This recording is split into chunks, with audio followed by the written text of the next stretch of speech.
Numbers, chapter 1. The Lord spoke to Moses in the tent of meeting in the desert of Sinai on the first day of the second month of the second year after the Israelites came out of Egypt. He said, Take a census of the whole Israelite community by their clans and families, listing every man by name, one by one. You and Aaron are to number by their divisions all the men in Israel 20 years old or more who are able to serve in the army. One man from each tribe, each the head of his family, is to help you. These are the names of the men who are to assist you. From Reuben, Elizur, son of Shedeur. From Simeon, Shelumiel, son of Zurishaddai. From Judah, Nashon, son of Amminadab. From Issachar, Nathaniel, son of Zur. From Zebulun, Eliab, son of Helon. From the sons of Joseph, from Ephraim, Elishama, son of Ammihud. From Manasseh, Gamaliel, son of Pedazur. From Benjamin, Abidan, son of Gideoni.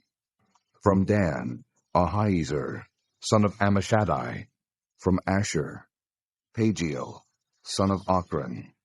From Gad, Eliasaph, son of Duel. From Naphtali, Ahira, son of Enon. These were the men appointed from the community, the leaders of their ancestral tribes. They were the heads of the clans of Israel.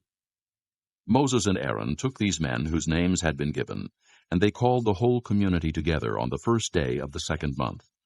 The people indicated their ancestry by their clans and families, and the men 20 years old or more were listed by name, one by one, as the Lord commanded Moses. And so he counted them in the desert of Sinai.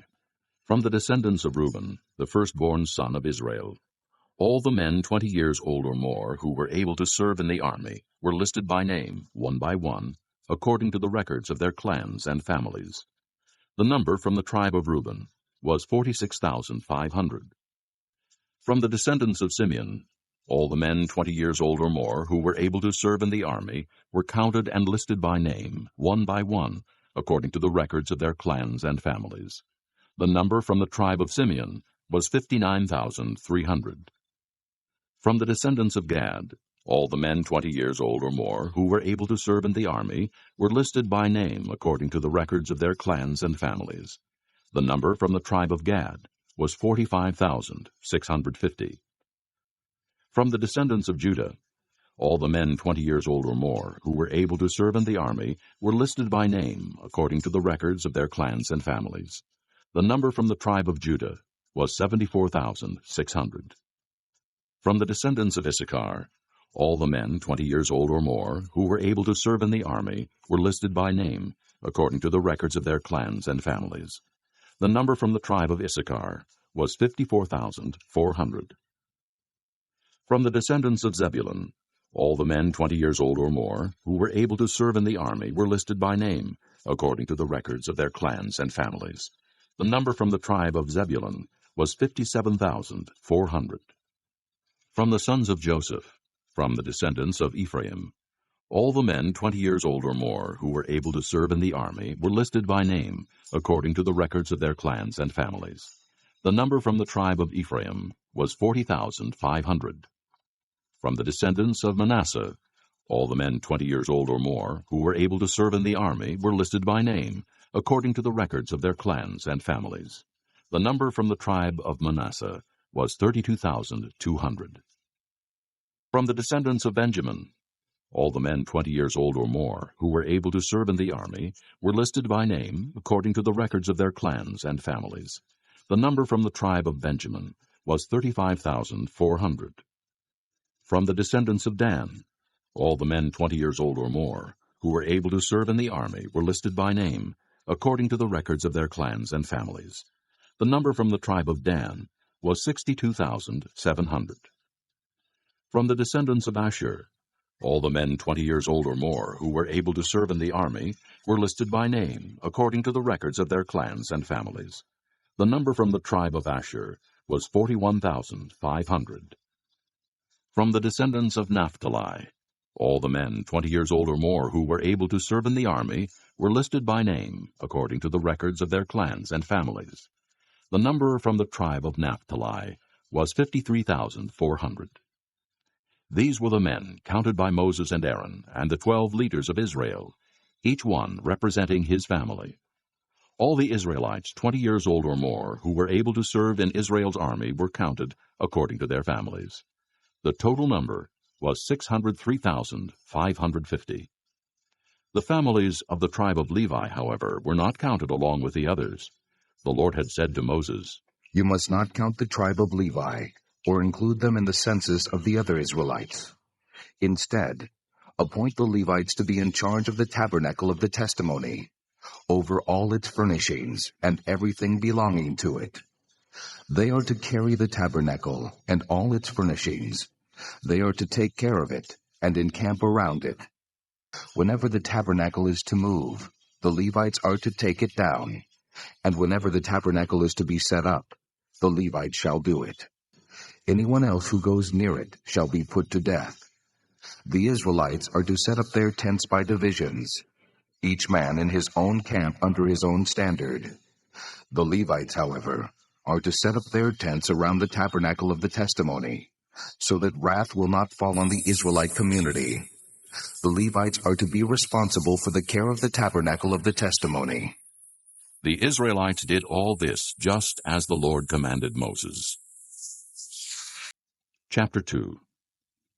The Lord said to Moses and Aaron, The Israelites are to camp around the tent of meeting some distance from it, each man under his standard with the banners of his family. On the east, toward the sunrise, the divisions of the camp of Judah are to encamp under their standard. The leader of the people of Judah is Nahshon, son of Amminadab. His division numbers 74,600. The tribe of Issachar will camp next to them. The leader of the people of Issachar is Nathanael, son of Zur. His division numbers 54,400. The tribe of Zebulun will be next. The leader of the people of Zebulun is Eliab, son of Helon. His division numbers 57,400. All the men assigned to the camp of Judah, according to their divisions, number 186,400. They will set out first. On the south will be the divisions of the camp of Reuben under their standard.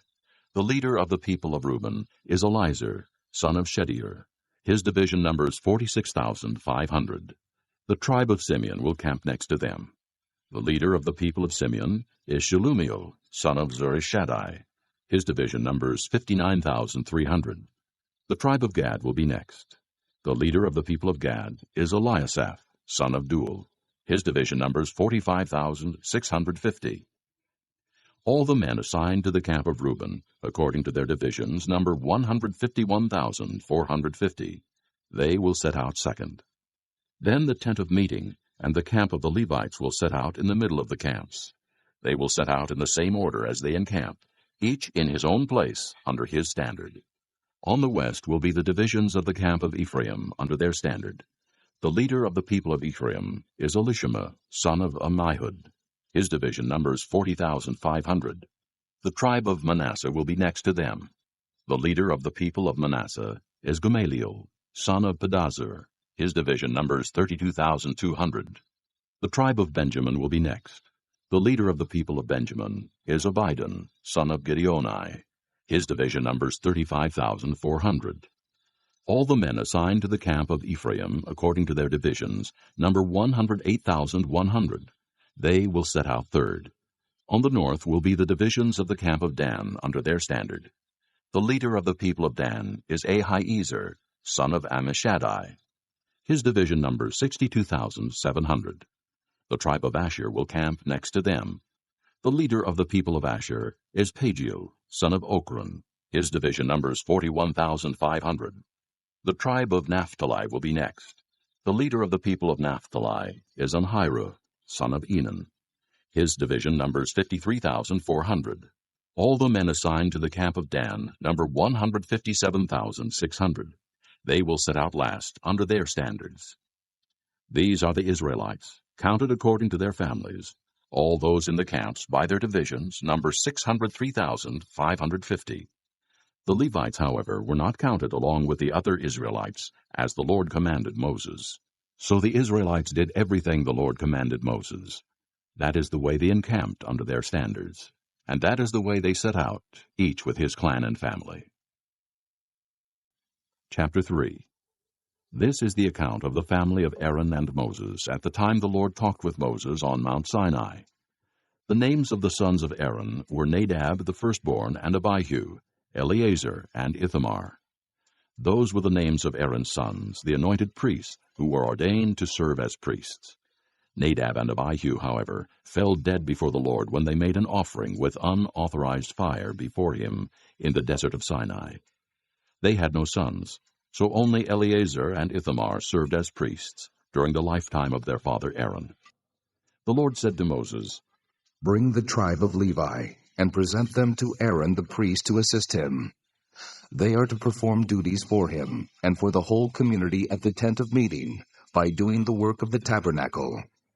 They are to take care of all the furnishings of the tent of meeting, fulfilling the obligations of the Israelites by doing the work of the tabernacle. Give the Levites to Aaron and his sons. They are the Israelites who are to be given wholly to him. Appoint Aaron and his sons to serve as priests. Anyone else who approaches the sanctuary must be put to death. The Lord also said to Moses, I have taken the Levites from among the Israelites in place of the first male offspring of every Israelite woman. The Levites are mine, for all the firstborn are mine. When I struck down all the firstborn in Egypt, I set apart for myself every firstborn in Israel, whether man or animal. They are to be mine. I am the Lord. The Lord said to Moses in the desert of Sinai, Count the Levites by their families and clans. Count every male a month old or more. So Moses counted them as he was commanded by the word of the Lord. These were the names of the sons of Levi, Gershon, Kohath, and Merari. These were the names of the Gershonite clans, Libni and Shimei. The Kohathite clans, Amram, Izhar, Hebron, and Uzziel. The Merarite clans, Malai and Mushi. These were the Levite clans, according to their families. To Gershon belonged the clans of the Libnites and Shimeites. These were the Gershonite clans. The number of all the males a month old or more who were counted was 7,500. The Gershonite clans were to camp on the west behind the tabernacle. The leader of the families of the Gershonites was Eliasaph, son of Lael. At the tent of meeting, the Gershonites were responsible for the care of the tabernacle and tent, its coverings, the curtain at the entrance to the tent of meeting, the curtains of the courtyard, the curtain at the entrance to the courtyard surrounding the tabernacle and altar, and the ropes, and everything related to their use. To Kohath belonged the clans of the Amramites, Izharites, Hebronites, and Uzzielites. These were the Kohathite clans. The number of all the males a month old or more was 8,600. The Kohathites were responsible for the care of the sanctuary. The Kohathite clans were to camp on the south side of the tabernacle. The leader of the families of the Kohathite clans was Elizaphan, son of Uzziel. They were responsible for the care of the ark, the table, the lampstand, the altars, the articles of the sanctuary used in ministering, the curtain, and everything related to their use. The chief leader of the Levites was Eleazar, son of Aaron the priest. He was appointed over those who were responsible for the care of the sanctuary. To Merari belonged the clans of the Mahlites and the Mushites. These were the Merarite clans. The number of all the males a month old or more who were counted was 6,200. The leader of the families of the Merarite clans was Zuriel, son of Abihail. They were to camp on the north side of the tabernacle. The Merarites were appointed to take care of the frames of the tabernacle, its crossbars, posts, bases, all its equipment, and everything related to their use, as well as the posts of the surrounding courtyard with their bases, tent pegs, and ropes. Moses and Aaron and his sons were to camp to the east of the tabernacle toward the sunrise, in front of the tent of meeting. They were responsible for the care of the sanctuary on behalf of the Israelites. Anyone else who approached the sanctuary was to be put to death. The total number of Levites counted at the Lord's command by Moses and Aaron, according to their clans, including every male a month old or more, was 22,000. The Lord said to Moses, Count all the firstborn Israelite males, who are a month old or more, and make a list of their names. Take the Levites for me in place of all the firstborn of the Israelites, and the livestock of the Levites in place of all the firstborn of the livestock of the Israelites. I am the Lord. So Moses counted all the firstborn of the Israelites, as the Lord commanded him. The total number of firstborn males a month old or more, listed by name, was 22,273. The Lord also said to Moses, Take the Levites in place of all the firstborn of Israel, and the livestock of the Levites in place of their livestock. The Levites are to be mine. I am the Lord. To redeem the 273 firstborn Israelites who exceed the number of the Levites, collect 5 shekels for each one, according to the sanctuary shekel, which weighs 20 gerahs. Give the money for the redemption of the additional Israelites to Aaron and his sons. So Moses collected the redemption money from those who exceeded the number redeemed by the Levites. From the firstborn of the Israelites he collected silver weighing 1,365 shekels, according to the sanctuary shekel. Moses gave the redemption money to Aaron and his sons, as he was commanded by the word of the Lord. Chapter 4. The Lord said to Moses and Aaron, Take a census of the Kohathite branch of the Levites by their clans and families. Count all the men from 30 to 50 years of age who come to serve in the work in the tent of meeting. This is the work of the Kohathites in the tent of meeting, the care of the most holy things. When the camp is to move, Aaron and his sons are to go in and take down the shielding curtain and cover the ark of the testimony with it. Then they are to cover this with hides of sea cows. Spread a cloth of solid blue over that, and put the poles in place. Over the table of the presence they are to spread a blue cloth, and put on it the plates, dishes, and bowls, and the jars for drink offerings. The bread that is continually there is to remain on it. Over these they are to spread a scarlet cloth. Cover that with hides of sea cows, and put its poles in place. They are to take a blue cloth, and cover the lampstand that is for light, together with its lamps, its wick trimmers and trays, and all its jars for the oil used to supply it. Then they are to wrap it and all its accessories in a covering of hides of sea cows, and put it on a carrying frame. Over the gold altar they are to spread a blue cloth, and cover that with hides of sea cows, and put its poles in place. They are to take all the articles used for ministering in the sanctuary, wrap them in a blue cloth, cover that with hides of sea cows, and put them on a carrying frame. They are to remove the ashes from the bronze altar, and spread a purple cloth over it. Then they are to place on it all the utensils used for ministering at the altar, including the fire pans, meat forks, shovels, and sprinkling bowls. Over it they are to spread a covering of hides of sea cows, and put its poles in place. After Aaron and his sons have finished covering the holy furnishings and all the holy articles, and when the camp is ready to move, the Kohathites are to come to do the carrying. But they must not touch the holy things, or they will die. The Kohathites are to carry those things that are in the tent of meeting.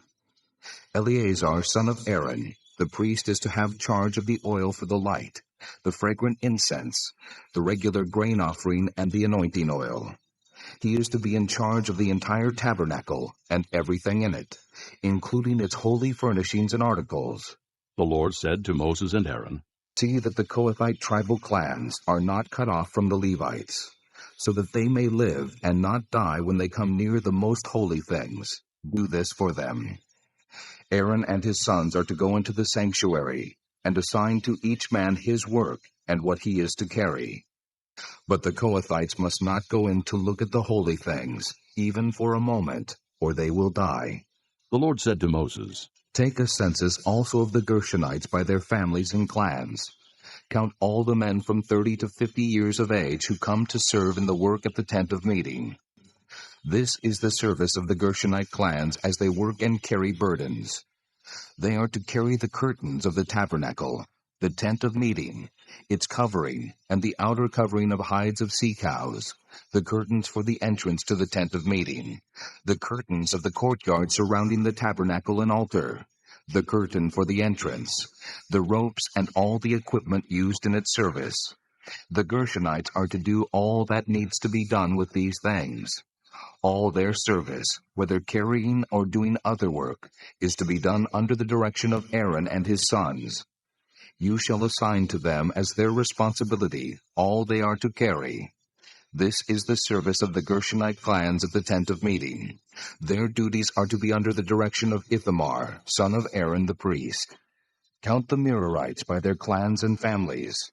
Count all the men from 30 to 50 years of age who come to serve in the work at the tent of meeting. This is their duty as they perform service at the tent of meeting, to carry the frames of the tabernacle, its crossbars, posts, and bases, as well as the posts of the surrounding courtyard with their bases, tent pegs, ropes, all their equipment and everything related to their use. Assign to each man the specific things he is to carry.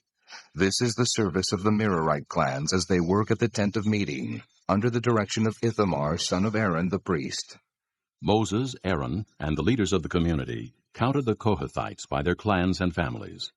All the men from 30 to 50 years of age who came to serve in the work in the tent of meeting, counted by clans, were 2,750. This was the total of all those in the Kohathite clans who served in the tent of meeting. Moses and Aaron counted them according to the Lord's command through Moses.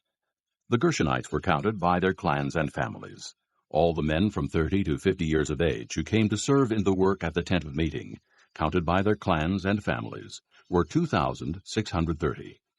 This was the total of those in the Gershonite clans who served at the tent of meeting. Moses and Aaron counted them according to the Lord's command. The Merarites were counted by their clans and families. All the men from 30 to 50 years of age who came to serve in the work at the tent of meeting, counted by their clans, were 3,200. This was the total of those in the Merarite clan. Moses and Aaron counted them according to the Lord's command through Moses. So Moses, Aaron, and the leaders of Israel counted all the Levites by their clans and families. All the men from 30 to 50 years of age who came to do the work of serving and carrying the tent of meeting numbered 8,580. At the Lord's command through Moses, each was assigned his work and told what to carry. Thus they were counted, as the Lord commanded Moses. Chapter 5. The Lord said to Moses, Command the Israelites to send away from the camp anyone who has an infectious skin disease or a discharge of any kind, or who is ceremonially unclean because of a dead body. Send away male and female alike. Send them outside the camp, so they will not defile their camp, where I dwell among them. The Israelites did this. They sent them outside the camp. They did just as the Lord had instructed Moses. The Lord said to Moses, Say to the Israelites, when a man or woman wrongs another in any way, and so is unfaithful to the Lord, that person is guilty and must confess the sin he has committed. He must make full restitution for his wrong. Add 1/5 to it, and give it all to the person he has wronged. But if that person has no close relative to whom restitution can be made for the wrong, the restitution belongs to the Lord, and must be given to the priest, along with the ram with which atonement is made for him. All the sacred contributions the Israelites bring to a priest will belong to him. Each man's sacred gifts are his own, but what he gives to the priest will belong to the priest. Then the Lord said to Moses, Speak to the Israelites and say to them, If a man's wife goes astray and is unfaithful to him by sleeping with another man, and this is hidden from her husband, and her impurity is undetected, since there is no witness against her, and she has not been caught in the act, and if feelings of jealousy come over her husband, and he suspects his wife, and she is impure, or if he is jealous, and suspects her even though she is not impure, then he is to take his wife to the priest. He must also take an offering of 1/10 of an ephah of barley flour on her behalf. He must not pour oil on it, or put incense on it, because it is a grain offering for jealousy, a reminder offering to draw attention to guilt. The priest shall bring her and have her stand before the Lord. Then he shall take some holy water in a clay jar, and put some dust from the tabernacle floor into the water. After the priest has had the woman stand before the Lord, he shall loosen her hair, and place in her hands the reminder offering, the grain offering for jealousy, while he himself holds the bitter water that brings a curse. Then the priest shall put the woman under oath, and say to her, If no other man has slept with you, and you have not gone astray and become impure while married to your husband, may this bitter water that brings a curse not harm you. But if you have gone astray while married to your husband, and you have defiled yourself by sleeping with a man other than your husband, here the priest is to put the woman under this curse of the oath. May the Lord cause your people to curse and denounce you, when he causes your thigh to waste away, and your abdomen to swell. May this water that brings a curse enter your body, so that your abdomen swells, and your thigh wastes away. Then the woman is to say, Amen, so be it. The priest is to write these curses on a scroll, and then wash them off into the bitter water. He shall have the woman drink the bitter water that brings a curse, and this water will enter her and cause bitter suffering. The priest is to take from her hands the grain offering for jealousy, wave it before the Lord, and bring it to the altar. The priest is then to take a handful of the grain offering as a memorial offering and burn it on the altar. After that, he is to have the woman drink the water. If she has defiled herself and been unfaithful to her husband, then when she is made to drink the water that brings a curse, it will go into her and cause bitter suffering. Her abdomen will swell, and her thigh waste away, and she will become accursed among her people. If, however, the woman has not defiled herself and is free from impurity, she will be cleared of guilt and will be able to have children. This, then, is the law of jealousy, when a woman goes astray and defiles herself while married to her husband, or when feelings of jealousy come over a man because he suspects his wife. The priest is to have her stand before the Lord, and is to apply this entire law to her. The husband will be innocent of any wrongdoing, but the woman will bear the consequences of her sin. Chapter 6. The Lord said to Moses, Speak to the Israelites and say to them, If a man or woman wants to make a special vow, a vow of separation to the Lord as a Nazirite, he must abstain from wine and other fermented drink, and must not drink vinegar made from wine or from other fermented drink. He must not drink grape juice, or eat grapes or raisins. As long as he is a Nazirite, he must not eat anything that comes from the grapevine, not even the seeds or skins. During the entire period of his vow of separation, no razor may be used on his head. He must be holy until the period of his separation to the Lord is over. He must let the hair of his head grow long. Throughout the period of his separation to the Lord, he must not go near a dead body. Even if his own father or mother or brother or sister dies, he must not make himself ceremonially unclean on account of them, because the symbol of his separation to God is on his head. Throughout the period of his separation, he is consecrated to the Lord. If someone dies suddenly in his presence, thus defiling the hair he has dedicated, he must shave his head on the day of his cleansing, the seventh day. Then on the 8th day he must bring 2 doves or 2 young pigeons to the priest at the entrance to the tent of meeting. The priest is to offer one as a sin offering, and the other as a burnt offering to make atonement for him, because he sinned by being in the presence of the dead body. That same day he is to consecrate his head. He must dedicate himself to the Lord for the period of his separation, and must bring a year-old male lamb as a guilt offering. The previous days do not count, because he became defiled during his separation. Now this is the law for the Nazirite, when the period of his separation is over. He is to be brought to the entrance to the tent of meeting. There he is to present his offerings to the Lord: a year-old male lamb without defect for a burnt offering, a year-old ewe lamb without defect for a sin offering, a ram without defect for a fellowship offering, together with their grain offerings and drink offerings, and a basket of bread made without yeast, cakes made of fine flour mixed with oil, and wafers spread with oil. The priest is to present them before the Lord, and make the sin offering and the burnt offering. He is to present the basket of unleavened bread and is to sacrifice the ram as a fellowship offering to the Lord, together with its grain offering and drink offering.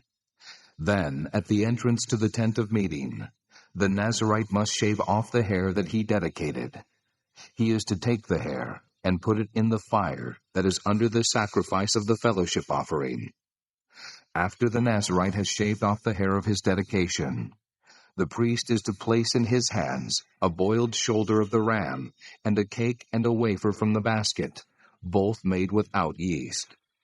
The priest shall then wave them before the Lord as a wave offering. They are holy and belong to the priest, together with the breast that was waved and the thigh that was presented. After that, the Nazirite may drink wine. This is the law of the Nazirite, who vows his offering to the Lord in accordance with his separation, in addition to whatever else he can afford. He must fulfill the vow he has made, according to the law of the Nazirite.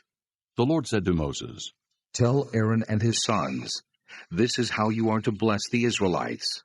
Say to them, The Lord bless you and keep you. The Lord make his face shine upon you and be gracious to you.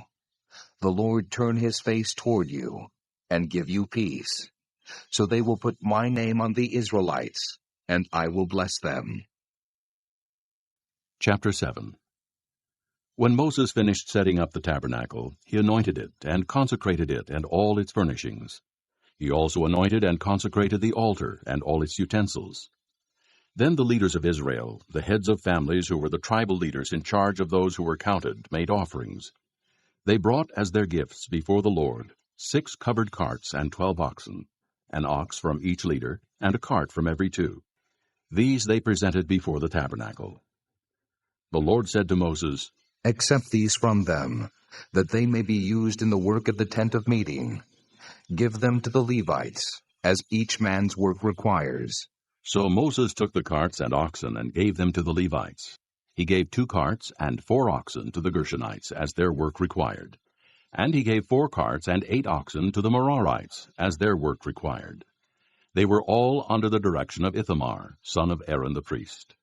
But Moses did not give any to the Kohathites, because they were to carry on their shoulders the holy things for which they were responsible. When the altar was anointed, the leaders brought their offerings for its dedication, and presented them before the altar.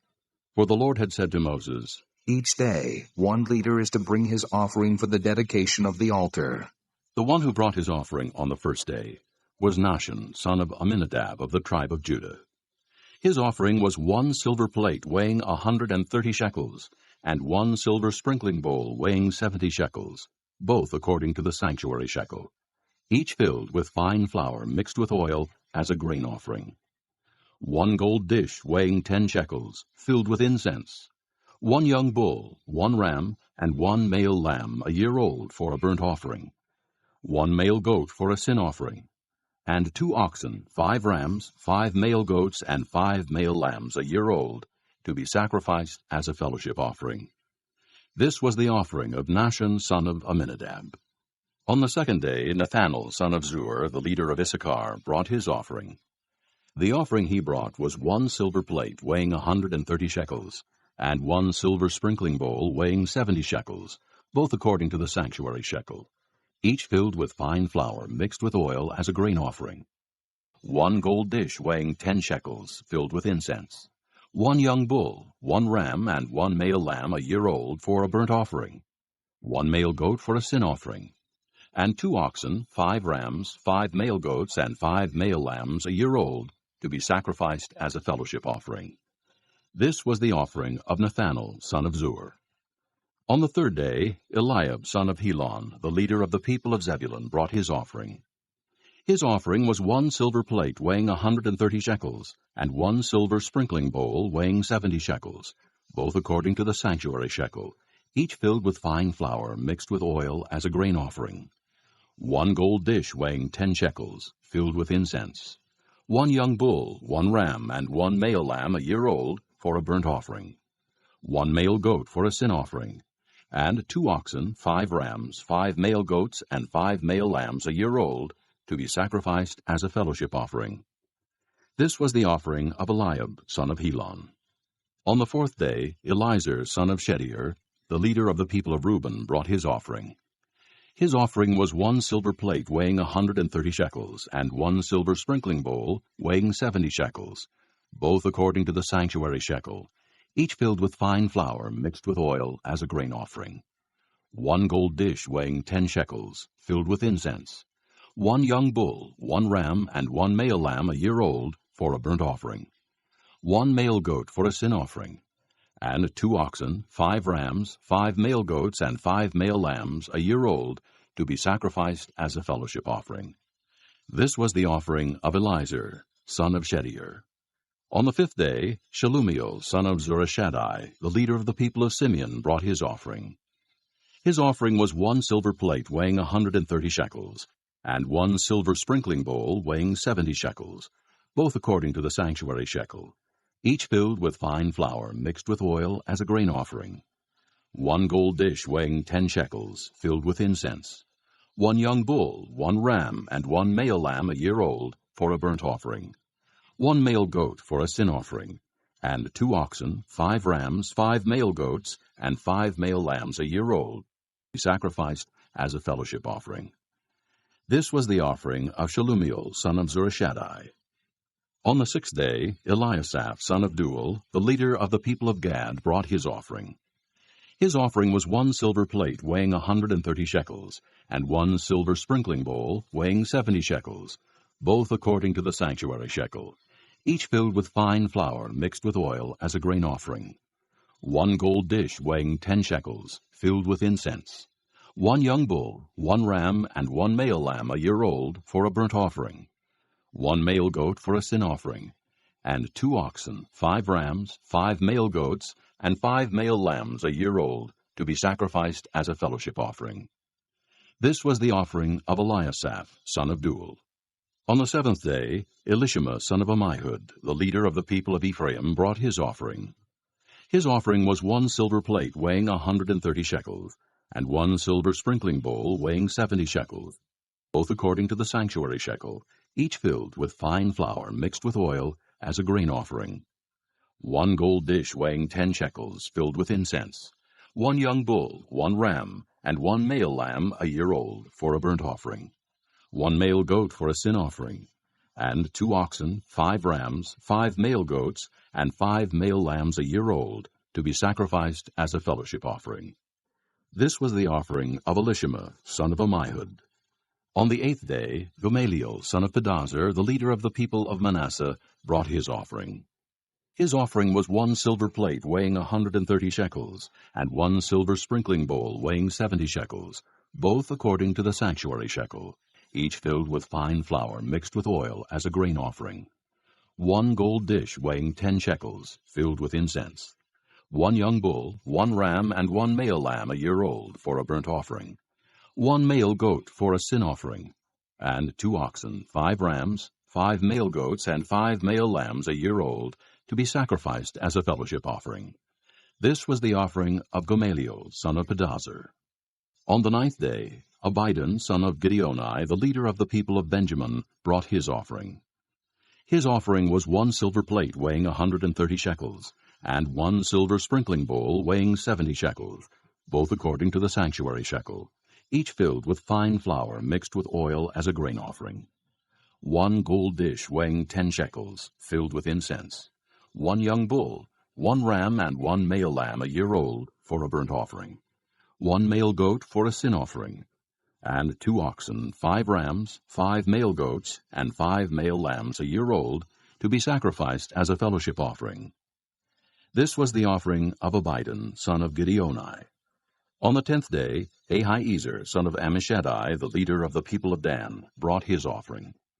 His offering was 1 silver plate weighing 130 shekels, and 1 silver sprinkling bowl weighing 70 shekels, both according to the sanctuary shekel, each filled with fine flour mixed with oil as a grain offering. 1 gold dish weighing 10 shekels, filled with incense. 1 young bull, 1 ram, and 1 male lamb a year old for a burnt offering.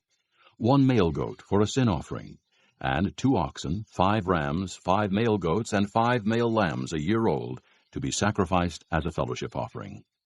This was the offering of Ahiezer, son of Ammishaddai.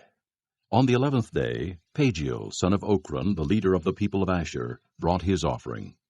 His offering was 1 silver plate weighing 130 shekels, and 1 silver sprinkling bowl weighing 70 shekels, both according to the sanctuary shekel, each filled with fine flour mixed with oil, as a grain offering. 1 gold dish weighing 10 shekels, filled with incense. 1 young bull, 1 ram, and 1 male lamb a year old for a burnt offering. 1 male goat for a sin offering, and 2 oxen, 5 rams, 5 male goats, and 5 male lambs a year old, to be sacrificed as a fellowship offering. This was the offering of Pagiel, son of Ochran. On the 12th day, Ahira, son of Enan, the leader of the people of Naphtali, brought his offering.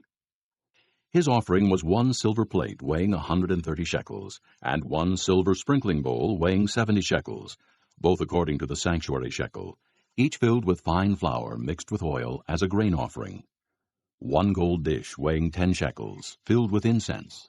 1 young bull, 1 ram, and 1 male lamb a year old for a burnt offering. 1 male goat for a sin offering, and 2 oxen, 5 rams, 5 male goats, and 5 male lambs a year old, to be sacrificed as a fellowship offering. This was the offering of Ahira, son of Enan. These were the offerings of the Israelite leaders for the dedication of the altar when it was anointed: 12 silver plates, 12 silver sprinkling bowls, and 12 gold dishes.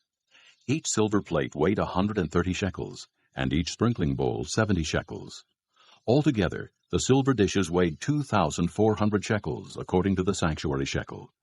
The 12 gold dishes, filled with incense, weighed 10 shekels each, according to the sanctuary shekel.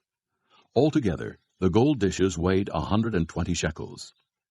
The total number of animals for the burnt offering came to 12 young bulls, 12 rams, and 12 male lambs a year old, together with their grain offering. 12 male goats were used for the sin offering. The total number of animals for the sacrifice of the fellowship offering came to 24 oxen, 60 rams, 60 male goats, and 60 male lambs a year old. These were the offerings for the dedication of the altar after it was anointed. When Moses entered the tent of meeting to speak with the Lord, he heard the voice speaking to him from between the 2 cherubim above the atonement cover on the ark of the testimony, and he spoke with him. Chapter 8. The Lord said to Moses, Speak to Aaron and say to him, When you set up the 7 lamps, they are to light the area in front of the lampstand. Aaron did so. He set up the lamps so that they faced forward on the lampstand, just as the Lord commanded Moses. This is how the lampstand was made. It was made of hammered gold, from its base to its blossoms. The lampstand was made exactly like the pattern the Lord had shown Moses. The Lord said to Moses, Take the Levites from among the other Israelites and make them ceremonially clean. To purify them, do this. Sprinkle the water of cleansing on them. Then have them shave their whole bodies and wash their clothes, and so purify themselves. Have them take a young bull with its grain offering of fine flour mixed with oil. Then you are to take a second young bull for a sin offering. Bring the Levites to the front of the tent of meeting, and assemble the whole Israelite community. You are to bring the Levites before the Lord, and the Israelites are to lay their hands on them. Aaron is to present the Levites before the Lord as a wave offering from the Israelites, so that they may be ready to do the work of the Lord. After the Levites lay their hands on the heads of the bulls, use the one for a sin offering to the Lord and the other for a burnt offering, to make atonement for the Levites. Have the Levites stand in front of Aaron and his sons, and then present them as a wave offering to the Lord. In this way, you are to set the Levites apart from the other Israelites, and the Levites will be mine. After you have purified the Levites and presented them as a wave offering, they are to come to do their work at the tent of meeting. They are the Israelites who are to be given wholly to me. I have taken them as my own in place of the firstborn, the first male offspring from every Israelite woman. Every firstborn male in Israel, whether man or animal, is mine. When I struck down all the firstborn in Egypt, I set them apart for myself, and I have taken the Levites in place of all the firstborn sons in Israel. Of all the Israelites, I have given the Levites as gifts to Aaron and his sons to do the work at the tent of meeting on behalf of the Israelites, and to make atonement for them, so that no plague will strike the Israelites when they go near the sanctuary. Moses, Aaron, and the whole Israelite community did with the Levites just as the Lord commanded Moses. The Levites purified themselves and washed their clothes. Then Aaron presented them as a wave offering before the Lord, and made atonement for them to purify them. After that, the Levites came to do their work at the tent of meeting under the supervision of Aaron and his sons. They did with the Levites just as the Lord commanded Moses.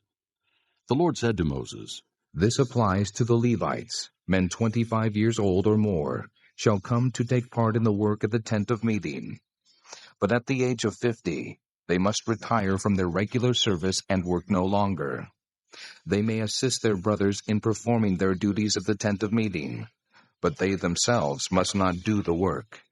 This, then, is how you are to assign the responsibilities of the Levites. This concludes Disc 8. Chapter 9. The Lord spoke to Moses in the desert of Sinai in the first month of the second year after they came out of Egypt.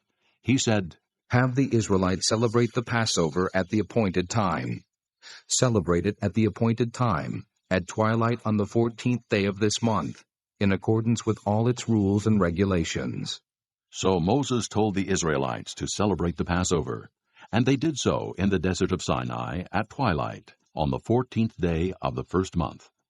The Israelites did everything just as the Lord commanded Moses. But some of them could not celebrate the Passover on that day because they were ceremonially unclean on account of a dead body. So they came to Moses and Aaron that same day and said to Moses, We have become unclean because of a dead body. But why should we be kept from presenting the Lord's offering with the other Israelites at the appointed time? Moses answered them, Wait until I find out what the Lord commands concerning you. Then the Lord said to Moses, Tell the Israelites, when any of you or your descendants are unclean because of a dead body, or are away on a journey, they may still celebrate the Lord's Passover. They are to celebrate it on the 14th day of the second month at twilight. They are to eat the lamb, together with unleavened bread and bitter herbs. They must not leave any of it till morning, or break any of its bones. When they celebrate the Passover, they must follow all the regulations. But if a man who is ceremonially clean and not on a journey fails to celebrate the Passover, that person must be cut off from his people, because he did not present the Lord's offering at the appointed time. That man will bear the consequences of his sin. Follow all the regulations. But if a man who is ceremonially clean and not on journey fails to celebrate Passover, that person must be cut off from his people, because he did not present the Lord's offering at the appointed time. That man will bear the consequences. Cloud covered it. From evening set up, the cloud covered it. From evening till morning the cloud above the tabernacle looked like fire. That is how it continued to be. The cloud covered it, and at night it looked like fire. Whenever the cloud lifted from above the tent, the Israelites set out. Wherever the cloud settled, the Israelites encamped. At the Lord's command, the Israelites set out, and at his command they encamped. As long as the cloud stayed over the tabernacle, when the cloud remained over the tabernacle a long time, the Israelites obeyed the Lord's order and did not set out. Sometimes the cloud was over the tabernacle only a few days. At the Lord's command they would encamp, and then at his command they would set out. Sometimes the cloud stayed only from evening till morning, and when it lifted in the morning they set out. Whether by day or by night, whenever the cloud lifted, they set out. Whether the cloud stayed over the tabernacle for 2 days, or a month, or a year, the Israelites would remain in camp and not set out. But when it lifted, they would set out. At the Lord's command they encamped, and at the Lord's command they set out. They obeyed the Lord's order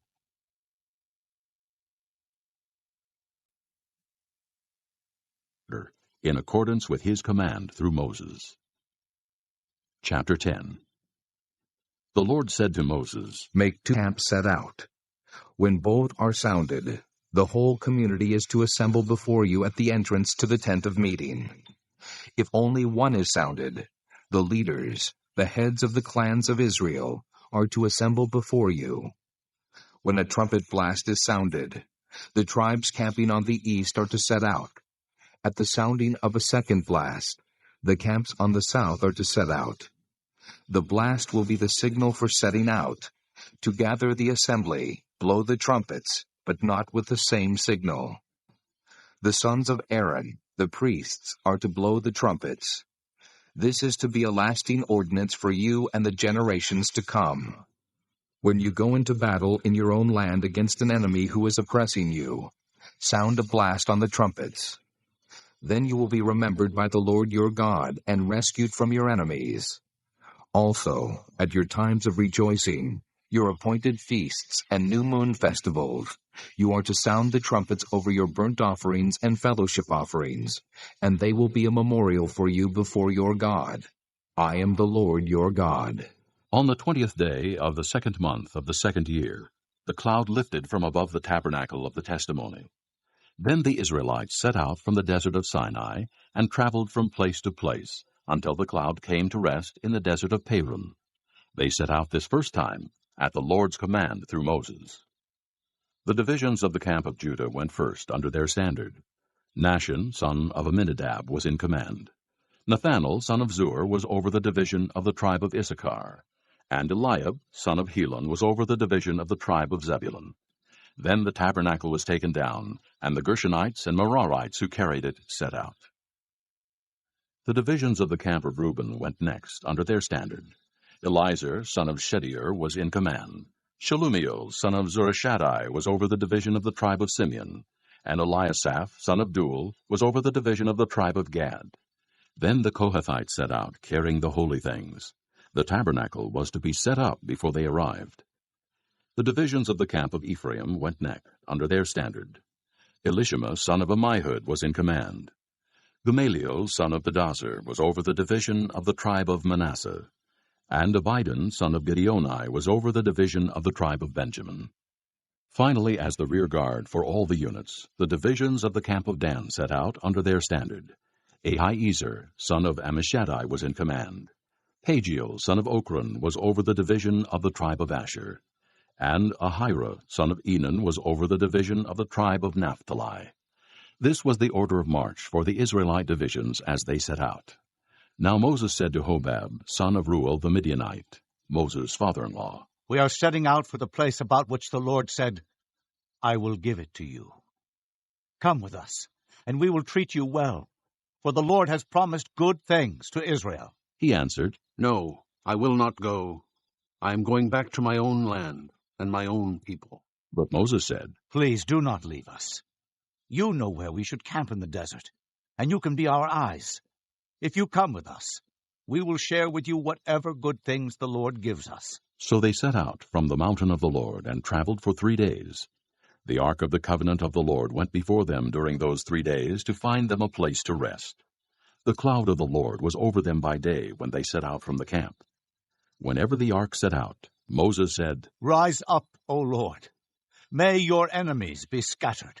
May your foes flee before you. Whenever it came to rest, he said, Return, O Lord, to the countless thousands of Israel.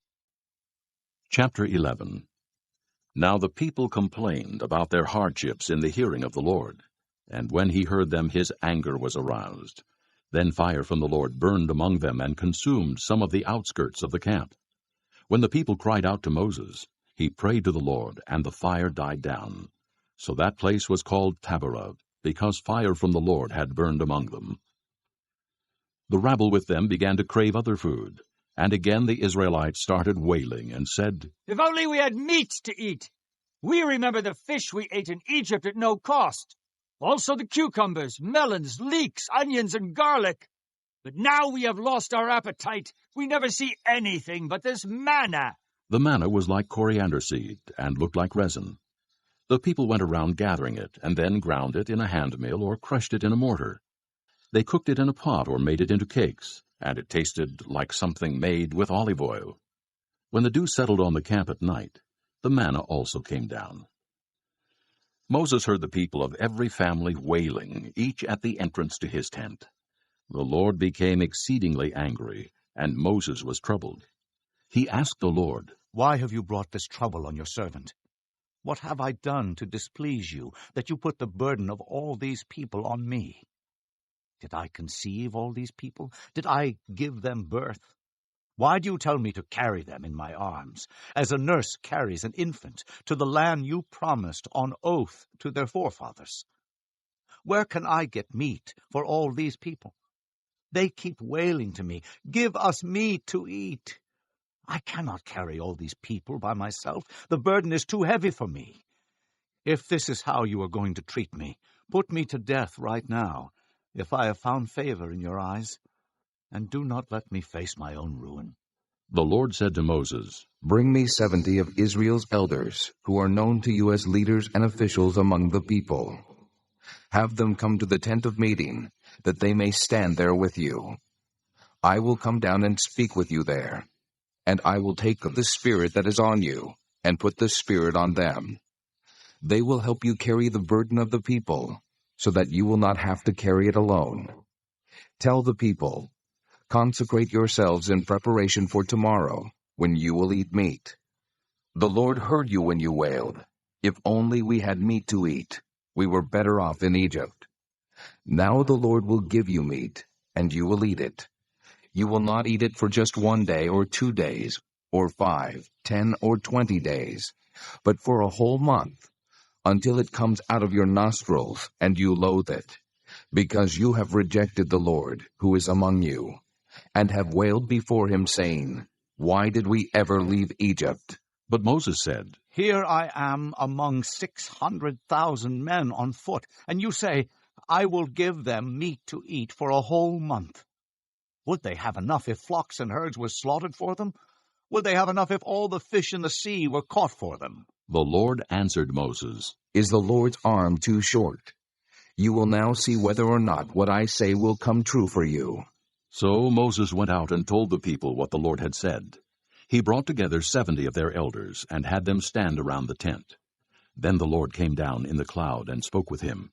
And he took of the Spirit that was on him, and put the Spirit on the 70 elders.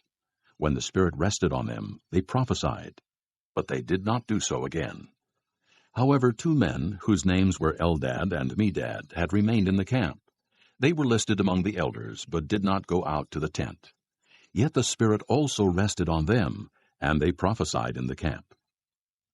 A young man ran and told Moses, Eldad and Medad are prophesying in the camp. Joshua son of Nun, who had been Moses' aide since youth, spoke up and said, Moses, my lord, stop them. But Moses replied, Are you jealous for my sake? I wish that all the Lord's people were prophets, and that the Lord would put his Spirit on them. Then Moses and the elders of Israel returned to the camp. Now a wind went out from the Lord and drove quail in from the sea. It brought them down all around the camp to about 3 feet above the ground, as far as a day's walk in any direction. All that day and night, and all the next day, the people went out and gathered quail. No one gathered less than 10 homers. Then they spread them out all around the camp. But while the meat was still between their teeth, and before it could be consumed, the anger of the Lord burned against the people, and he struck them with a severe plague. Therefore the place was named Kibroth Hattaavah, because there they buried the people who had craved other food.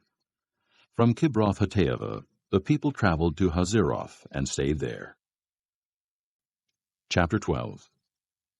Miriam and Aaron began to talk against Moses because of his Cushite wife, for he had married a Cushite. Has the Lord spoken only through Moses? They asked, Hasn't he also spoken through us? and the Lord heard this. Now Moses was a very humble man, more humble than anyone else on the face of the earth. At once the Lord said to Moses, Aaron, and Miriam, Come out to the tent of meeting, all 3 of you. So the 3 of them came out. Then the Lord came down in a pillar of cloud. He stood at the entrance to the tent and summoned Aaron and Miriam. When both of them stepped forward, he said, Listen to my words. When a prophet of the Lord is among you, I reveal myself to him in visions. I speak to him in dreams. But this is not true of my servant Moses. He is faithful in all my house. With him I speak face to face, clearly and not in riddles. He sees the form of the Lord.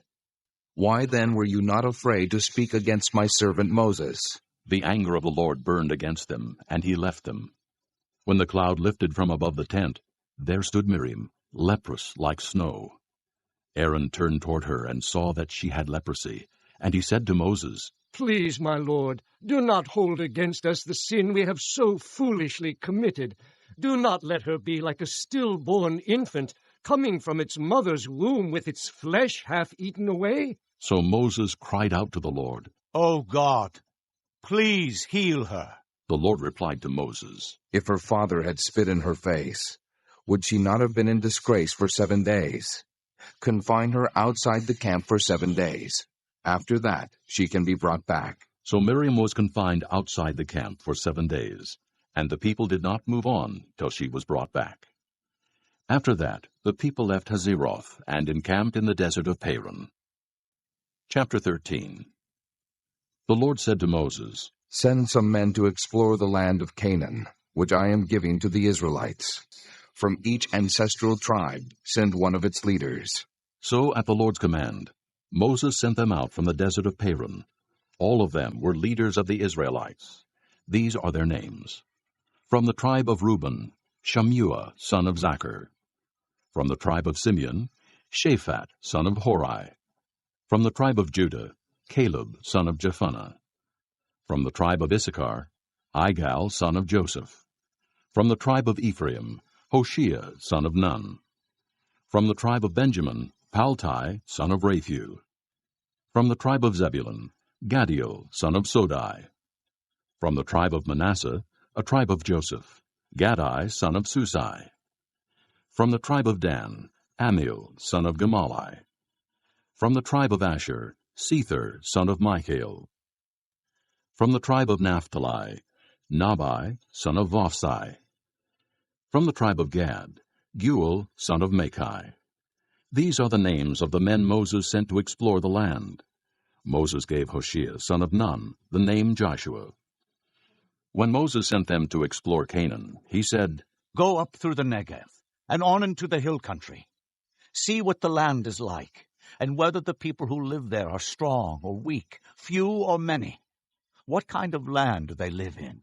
Is it good or bad? What kind of towns do they live in? Are they unwalled or fortified? How is the soil? Is it fertile or poor? Are there trees on it or not? Do your best to bring back some of the fruit of the land. It was the season for the first ripe grapes. So they went up and explored the land from the desert of Zin as far as Rehob toward Lebo-Hamath. They went up through the Negev and came to Hebron, where Ahiman, Sheshai, and Talmai, the descendants of Anak, lived. Hebron had been built 7 years before Zoan in Egypt. When they reached the valley of Eshcol, they cut off a branch bearing a single cluster of grapes. 2 of them carried it on a pole between them, along with some pomegranates and figs. That place was called the Valley of Eshcol, because of the cluster of grapes the Israelites cut off there. At the end of 40 days, they returned from exploring the land. They came back to Moses and Aaron and the whole Israelite community at Kadesh in the desert of Paran. There they reported to them and to the whole assembly and showed them the fruit of the land. They gave Moses this account. We went into the land to which you sent us, and it does flow with milk and honey. Here is its fruit. But the people who live there are powerful, and the cities are fortified and very large. We even saw descendants of Anak there. The Amalekites live in the Negev, the Hittites, Jebusites, and Amorites live in the hill country, and the Canaanites live near the sea and along the Jordan. Then Caleb silenced the people before Moses and said, We should go up and take possession of the land, for we can certainly do it. But the men who had gone up with him said, We can't attack those people. They're stronger than we are. And they spread among the Israelites a bad report about the land they had explored. They said, The land we explored devours those living in it. All the people we saw there are of great size. We saw the Nephilim there. The descendants of Anak come from the Nephilim. We seemed like grasshoppers in our own eyes, and we looked the same to them. Chapter 14. That night all the people of the community raised their voices and wept aloud. All the Israelites grumbled against Moses and Aaron, and the whole assembly said to them, If only we had died in Egypt! are in this desert. Why is the Lord bringing us to this land only to let us fall by the sword? Our wives and children will be taken as plunder.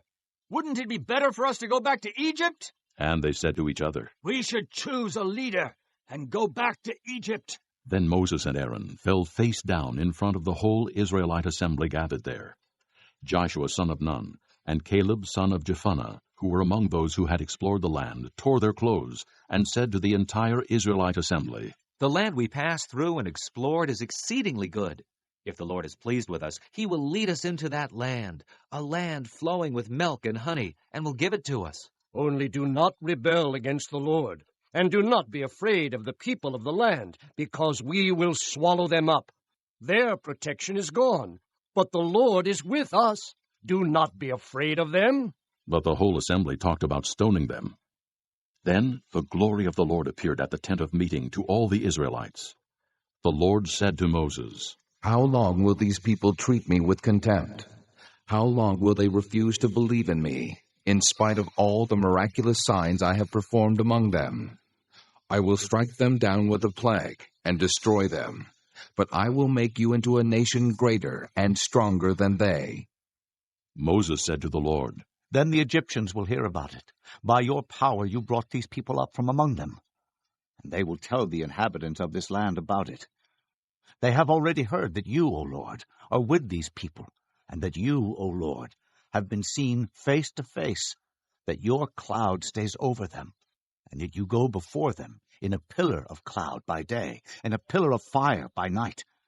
If you put these people to death all at one time, the nations who have heard this report about you will say, The Lord was not able to bring these people into the land he promised them on oath, so he slaughtered them in the desert. Now may the Lord's strength be displayed, just as you have declared. The Lord is slow to anger, abounding in love, and forgiving sin and rebellion.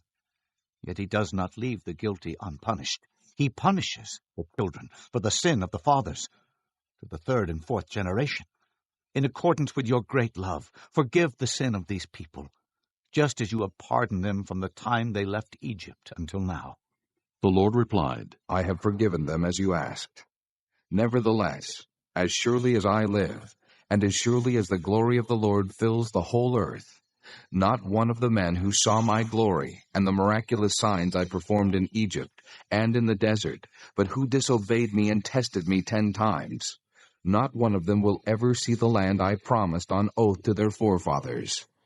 No one who has treated me with contempt will ever see it.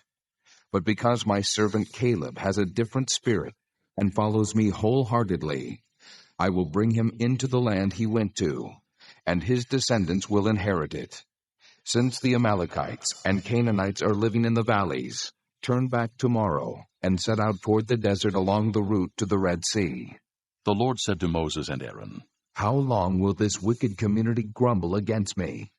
I have heard the complaints of these grumbling Israelites. So tell them, As surely as I live, declares the Lord, I will do to you the very things I heard you say. In this desert, your bodies will fall, every one of you, 20 years old or more, who was counted in the census, and who has grumbled against me.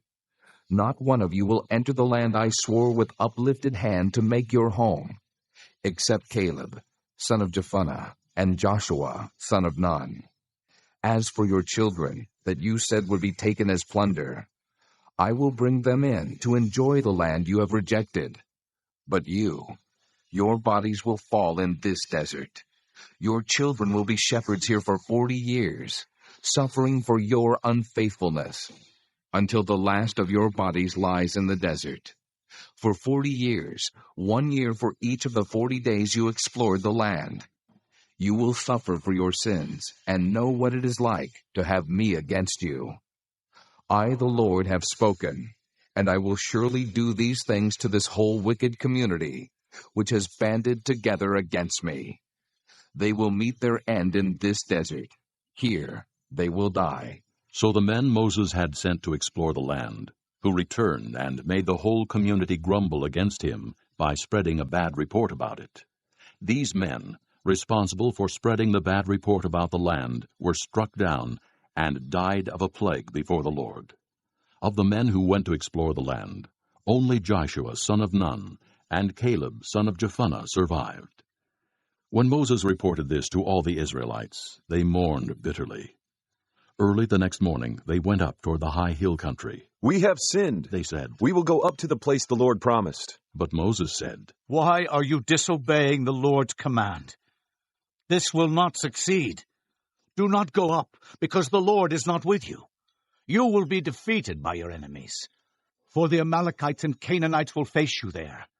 Because you have turned away from the Lord, he will not be with you, and you will fall by the sword." Nevertheless, in their presumption, they went up toward the high hill country, though neither Moses nor the ark of the Lord's covenant moved from the camp. Then the Amalekites and Canaanites who lived in that hill country came down and attacked them, and beat them down all the way to Hormah. Chapter 15. The Lord said to Moses, "Speak to the Israelites and say to them, after you enter the land I am giving you as a home, and you present to the Lord offerings made by fire, from the herd or the flock, as an aroma pleasing to the Lord, whether burnt offerings or sacrifices, for special vows, or free will offerings or festival offerings. Then the one who brings his offering shall present to the Lord a grain offering of 1/10 of an ephah of fine flour, mixed with 1/4 of a hin of oil. With each lamb for the burnt offering or the sacrifice, prepare 1/4 of a hin of wine as a drink offering. With a ram, prepare a grain offering of 2/10 of an ephah of fine flour mixed with 1/3 of a hin of oil, and 1/3 of a hin of wine as a drink offering. Offer it as an aroma pleasing to the Lord. When you prepare a young bull as a burnt offering or sacrifice for a special vow or a fellowship offering to the Lord, bring with the bull a grain offering of 3/10 of an ephah of fine flour mixed with 1/2 a hin of oil. Also, bring 1/2 a hin of wine as a drink offering. It will be an offering made by fire, an aroma pleasing to the Lord. Each bull or ram, each lamb or young goat, is to be prepared in this manner. Do this for each one, for as many as you prepare. Everyone who is native born must do these things in this way when he brings an offering made by fire, as an aroma pleasing to the Lord. For the generations to come, whenever an alien or anyone else living among you presents an offering made by fire as an aroma pleasing to the Lord, he must do exactly as you do. The community is to have the same rules for you and for the alien living among you. This is a lasting ordinance for the generations to come. You and the alien shall be the same before the Lord. The same laws and regulations will apply both to you and to the alien living among you." The Lord said to Moses, "Speak to the Israelites and say to them, when you enter the land to which I am taking you, and you eat the food of the land, present a portion as an offering to the Lord. Present a cake from the first of your ground meal, and present it as an offering from the threshing floor. Throughout the generations to come, you are to give this offering to the Lord from the first of your ground meal. Now, if you unintentionally fail to keep any of these commands the Lord gave Moses, any of the Lord's commands to you through him, from the day the Lord gave them and continuing through the generations to come, and if this is done unintentionally without the community being aware of it, then the whole community is to offer a young bull for a burnt offering as an aroma pleasing to the Lord, along with its prescribed grain offering and drink offering, and a male goat for a sin offering. The priest is to make atonement for the whole Israelite community, and they will be forgiven, for it was not intentional, and they have brought to the Lord for their wrong an offering made by fire and a sin offering. The whole Israelite community and the aliens living among them will be forgiven, because all the people were involved in the unintentional wrong. But if just one person sins unintentionally, he must bring a year-old female goat for a sin offering. The priest is to make atonement before the Lord for the one who erred by sinning unintentionally, and when atonement has been made for him, he will be forgiven. One and the same law applies to everyone who sins unintentionally, whether he is a native-born Israelite or an alien. But anyone who sins defiantly, whether native-born or alien, blasphemes the Lord, and that person must be cut off from his people. Because he has despised the Lord's word and broken his commands, that person must surely be cut off. His guilt remains on him. While the Israelites were in the desert, a man was found gathering wood on the Sabbath day. Those who found him gathering wood brought him to Moses and Aaron and the whole assembly, and they kept him in custody, because it was not clear what should be done to him. Then the Lord said to Moses, "The man must die. The whole assembly must stone him outside the camp." So the assembly took him outside the camp and stoned him to death, as the Lord commanded Moses. The Lord said to Moses, "Speak to the Israelites and say to them, throughout the generations to come, you are to make tassels on the corners of your garments, with a blue cord on each tassel. You will have these tassels to look at, and so you will remember all the commands of the Lord, that you may obey them, and not prostitute yourselves by going after the lusts of your own hearts and eyes. Then you will remember to obey all my commands, and will be consecrated to your God. I am the Lord your God, who brought you out of Egypt to be your God. I am the Lord your God." Chapter 16. Korah, son of Izhar, the son of Kohath, the son of Levi, and certain Reubenites, Dathan and Abiram, sons of Eliab, and On, son of Peleth, became insolent and rose up against Moses. With them were 250 Israelite men, well-known community leaders who had been appointed members of the council. They came as a group to oppose Moses and Aaron, and said to them, "You have gone too far. The whole community is holy, every one of them, and the Lord is with them. Why then do you set yourselves above the Lord's assembly?" When Moses heard this, he fell face down. Then he said to Korah and all his followers, "In the morning, the Lord will show who belongs to him and who is holy, and he will have that person come near him. The man he chooses, he will cause to come near him. You, Korah, and all your followers are to do this. Take censers, and tomorrow put fire and incense in them before the Lord. The man the Lord chooses will be the one who is holy. You Levites have gone too far." Moses also said to Korah, "Now listen, you Levites. Isn't it enough for you that the God of Israel has separated you from the rest of the Israelite community and brought you near himself to do the work at the Lord's tabernacle and to stand before the community and minister to them? He has brought you and all your fellow Levites near himself, but now you are trying to get the priesthood too. It is against the Lord that you and all your followers have banded together. Who is Aaron, that you should grumble against him?" Then Moses summoned Dathan and Abiram, the sons of Eliab. But they said, "We will not come. Isn't it enough that you have brought us up out of a land flowing with milk and honey to kill us in the desert? And now you also want to lord it over us? Moreover, you haven't brought us into a land flowing with milk and honey, or given us an inheritance of fields and vineyards. Will you gouge out the eyes of these men? No, we will not come." Then Moses became very angry, and said to the Lord, "Do not accept their offering. I have not taken so much as a donkey from them, nor have I wronged any of them." Moses said to Korah, "You and all your followers are to appear before the Lord tomorrow, you and they and Aaron. Each man is to take his censer and put incense in it, 250 censers in all, and present it before the Lord. You and Aaron are to present your censers also." So each man took his censer, put fire and incense in it, and stood with Moses and Aaron at the entrance to the tent of meeting. When Korah had gathered all his followers in opposition to them at the entrance to the tent of meeting, the glory of the Lord appeared to the entire assembly. The Lord said to Moses and Aaron, "Separate yourselves from this assembly, so I can put an end to them at once." But Moses and Aaron fell face down and cried out, "O God, God of the spirits of all mankind, will you be angry with the entire assembly when only one man sins?" Then the Lord said to Moses, "Say to the assembly, move away from the tents of Korah, Dathan, and Abiram." Moses got up and went to Dathan and Abiram, and the elders of Israel followed him. He warned the assembly, "Move back from the tents of these wicked men. Do not touch anything belonging to them, or you will be swept away because of all their sins." So they moved away from the tents of Korah, Dathan, and Abiram.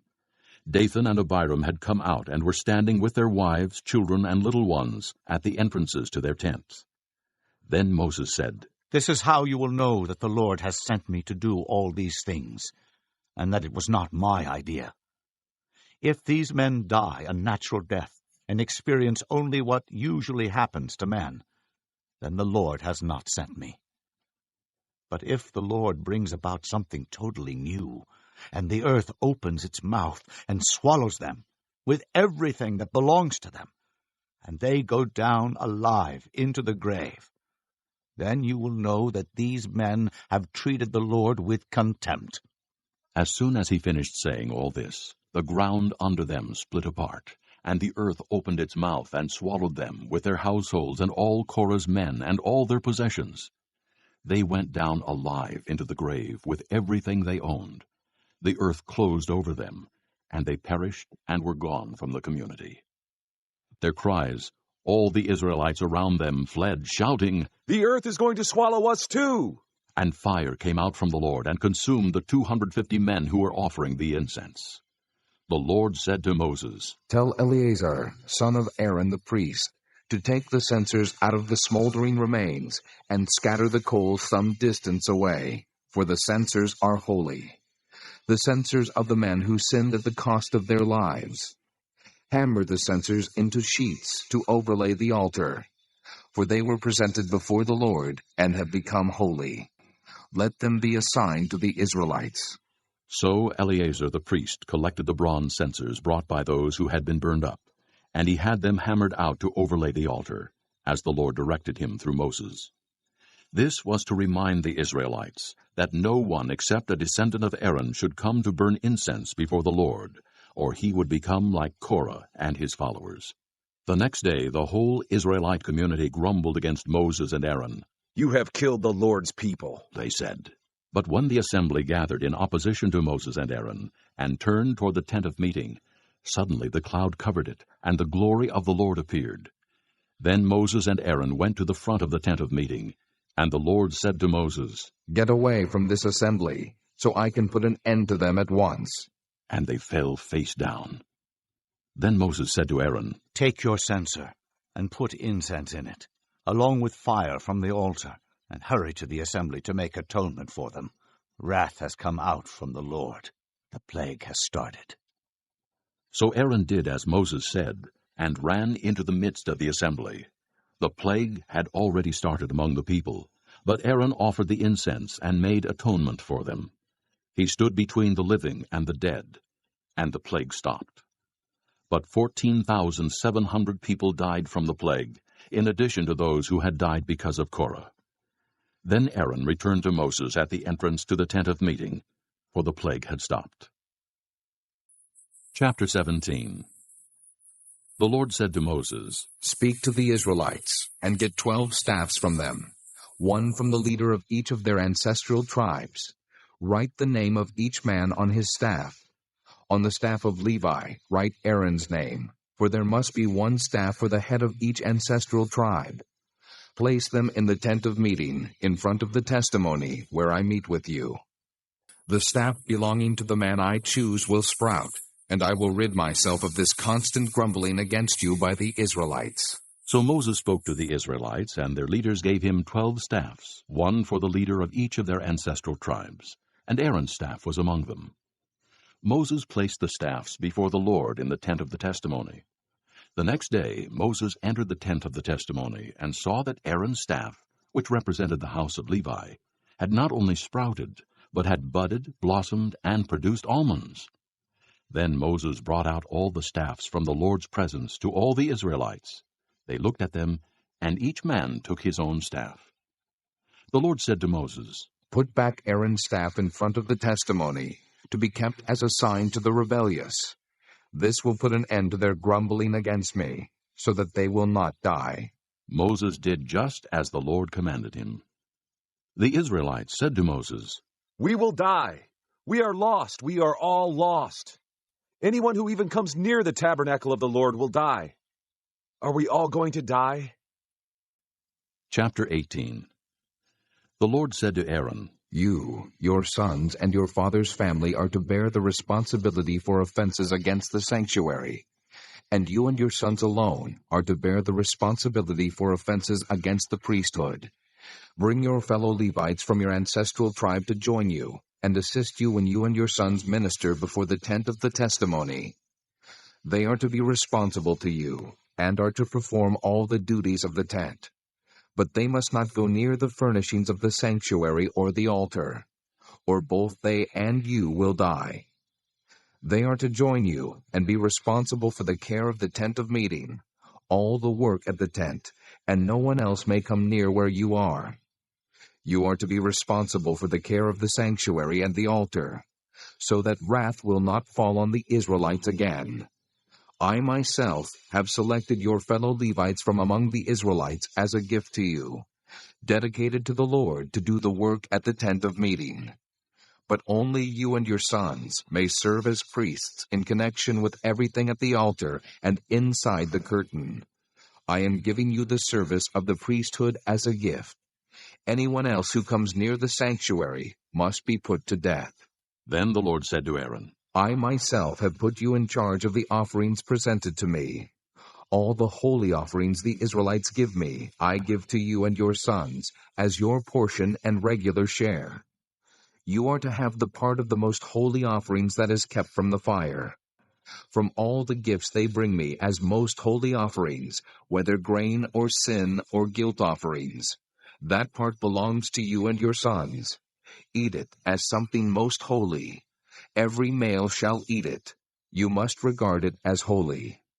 This also is yours, whatever is set aside from the gifts of all the wave offerings of the Israelites. I give this to you and your sons and daughters as your regular share. Everyone in your household who is ceremonially clean may eat it. I give you all the finest olive oil, and all the finest new wine and grain they give the Lord as the first fruits of their harvest. All the land's first fruits that they bring to the Lord will be yours. Everyone in your household who is ceremonially clean may eat it. Everything in Israel that is devoted to the Lord is yours. The first offspring of every womb, both man and animal, that is offered to the Lord is yours. But you must redeem every firstborn son and every firstborn male of unclean animals.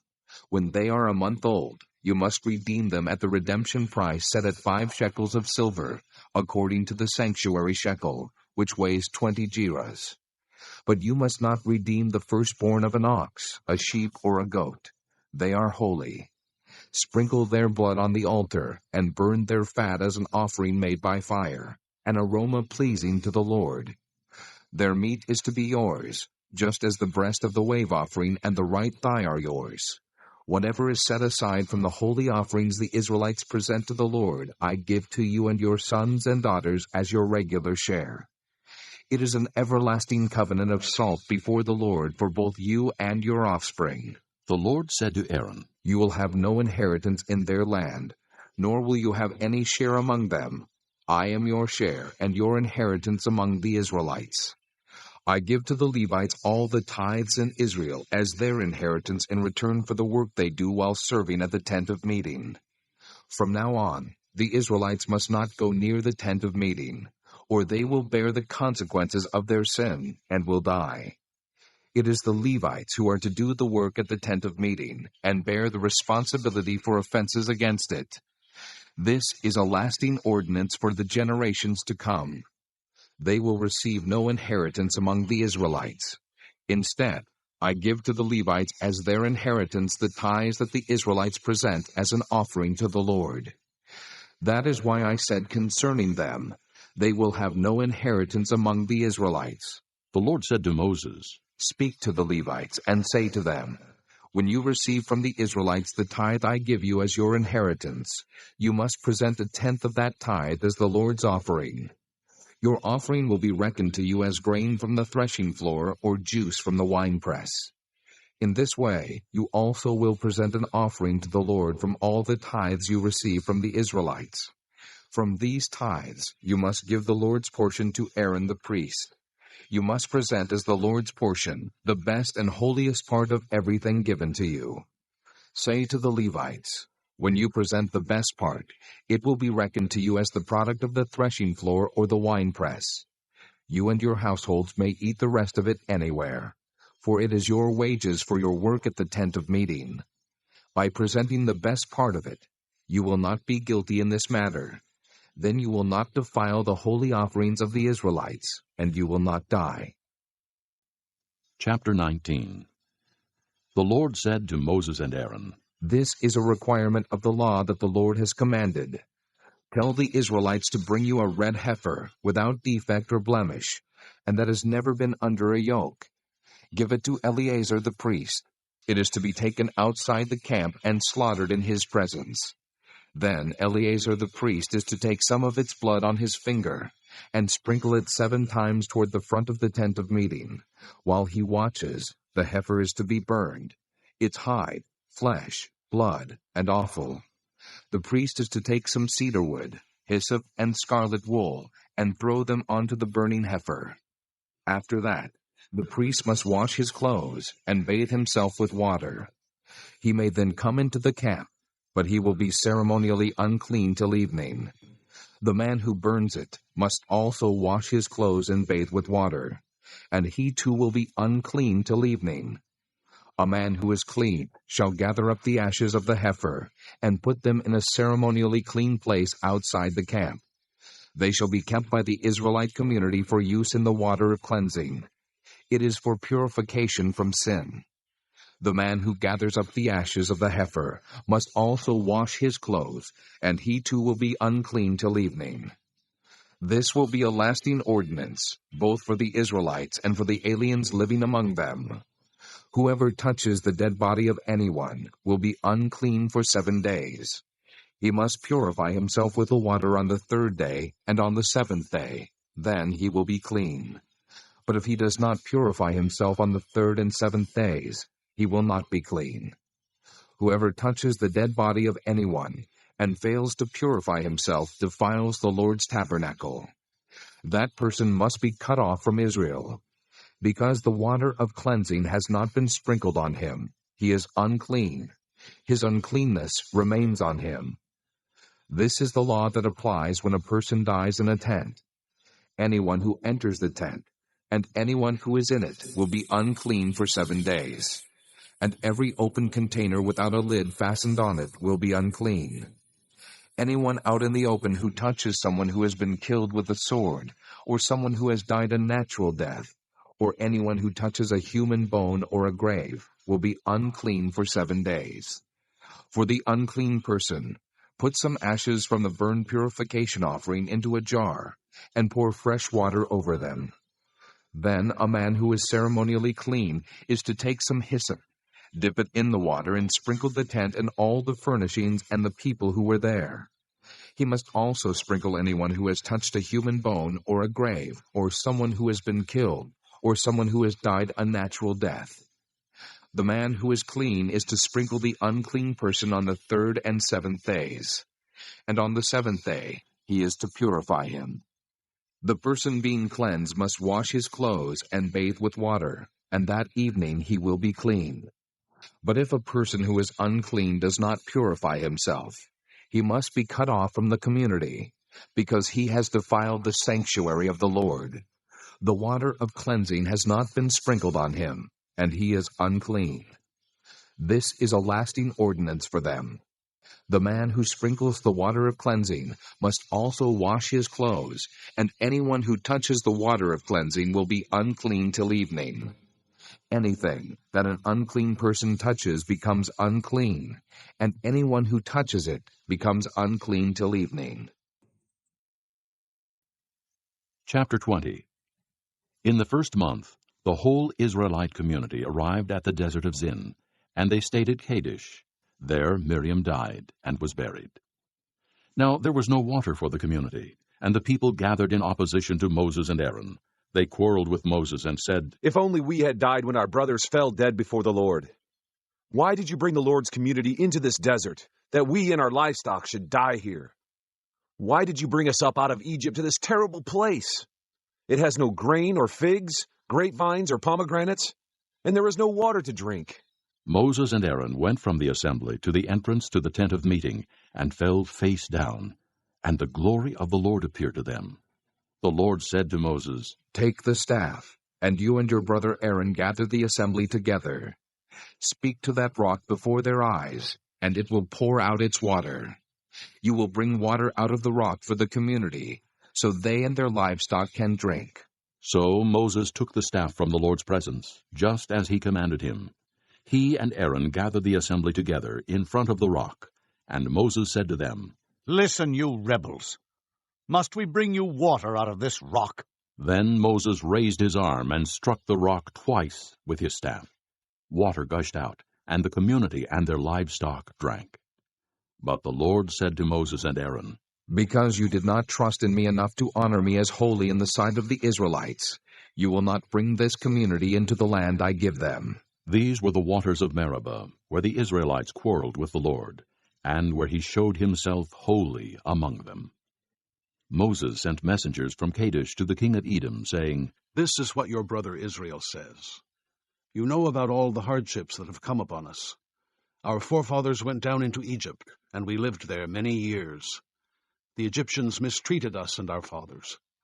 But when we cried out to the Lord, he heard our cry and sent an angel and brought us out of Egypt. Now we are here at Kadesh, a town on the edge of your territory. Please, let us pass through your country. We will not go through any field or vineyard or drink water from any well. We will travel along the king's highway and not turn to the right or to the left until we have passed through your territory. But Edom answered, You may not pass through here. If you try, we will march out and attack you with the sword. The Israelites replied, We will go along the main road, and if we or our livestock drink any of your water, we will pay for it. We only want to pass through on foot, nothing else. Again they answered, You may not pass through. Then Edom came out against them with a large and powerful army.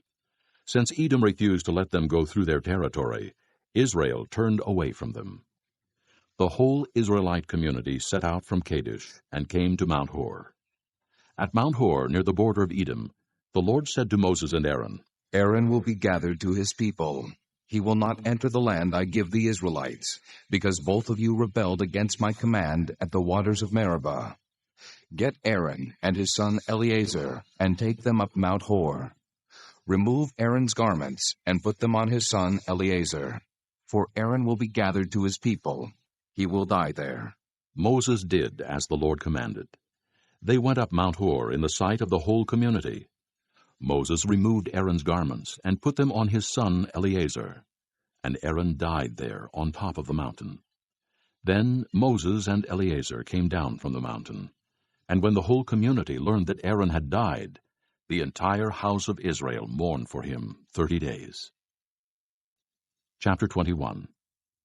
When the Canaanite king of Arad, who lived in the Negev, heard that Israel was coming along the road to Atharim, he attacked the Israelites and captured some of them. Then Israel made this vow to the Lord, If you will deliver these people into our hands, we will totally destroy their cities. The Lord listened to Israel's plea and gave the Canaanites over to them. They completely destroyed them and their towns, so the place was named Hormah. They traveled from Mount Hor along the route to the Red Sea to go around Edom. But the people grew impatient on the way. They spoke against God and against Moses and said, Why have you brought us up out of Egypt to die in the desert? There is no bread, there is no water, and we detest this miserable food.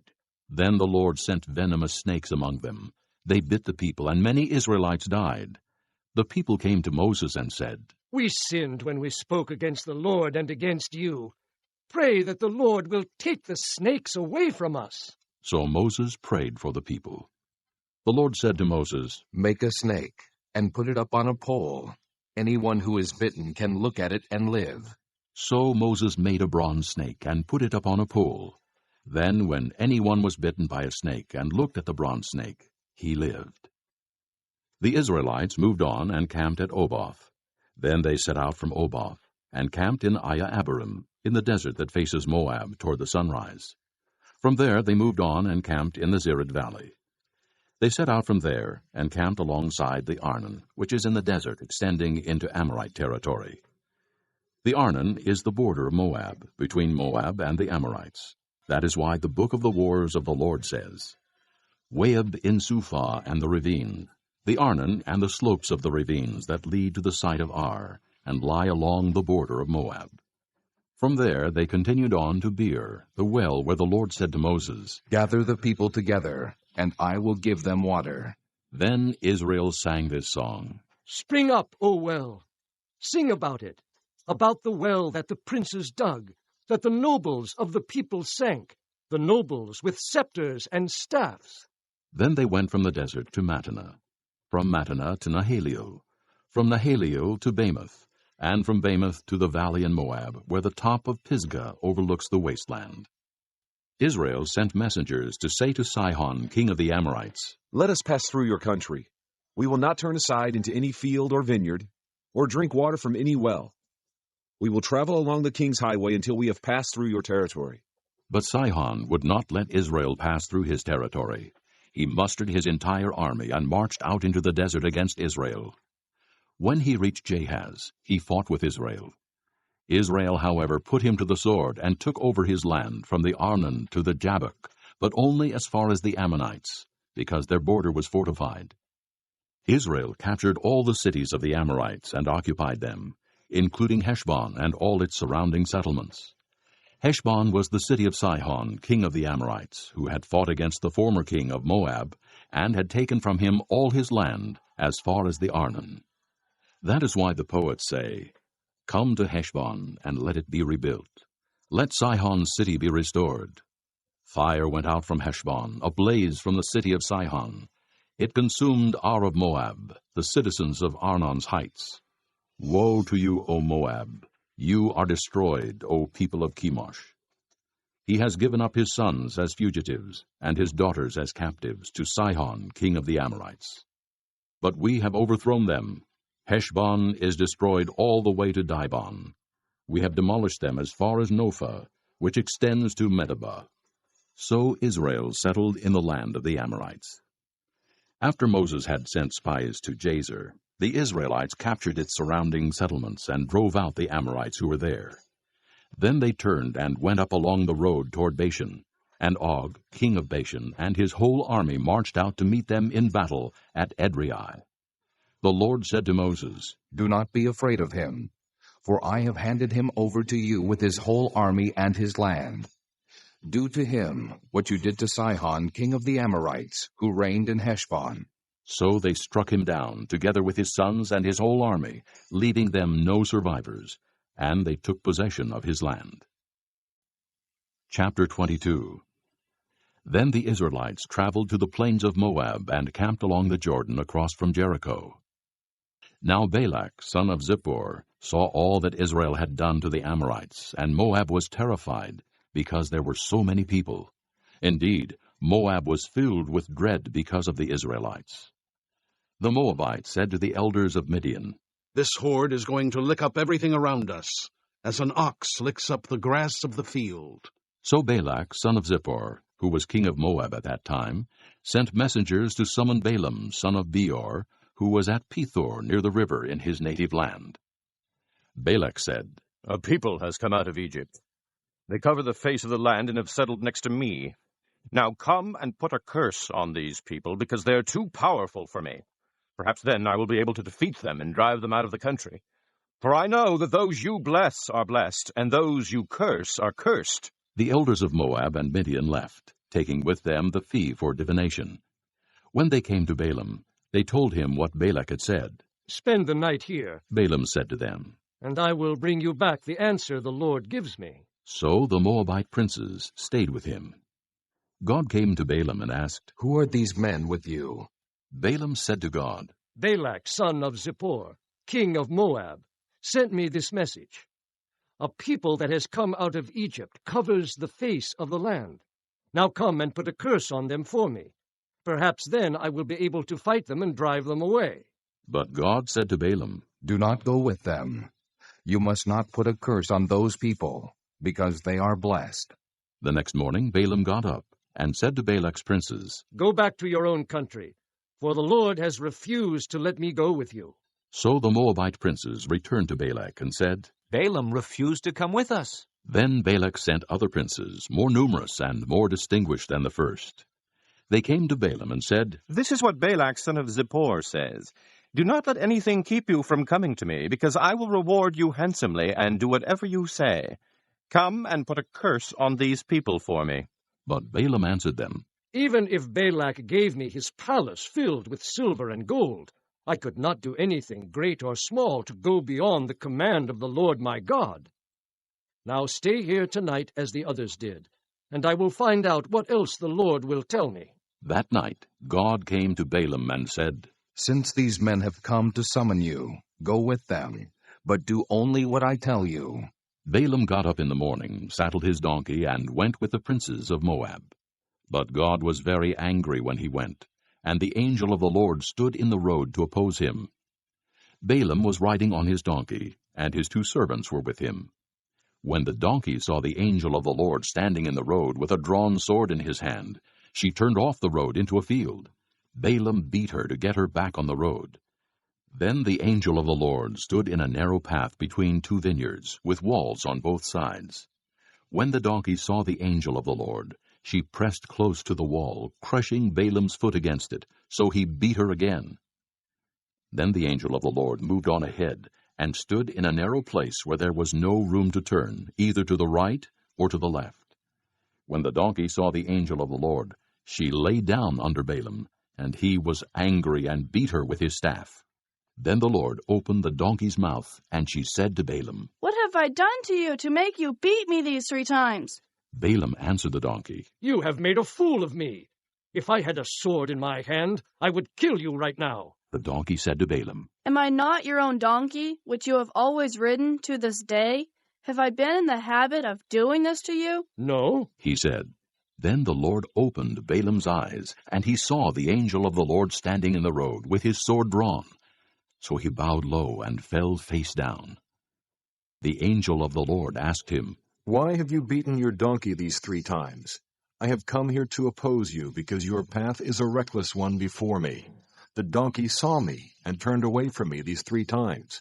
If she had not turned away, I would certainly have killed you by now, but I would have spared her. Balaam said to the angel of the Lord, I have sinned.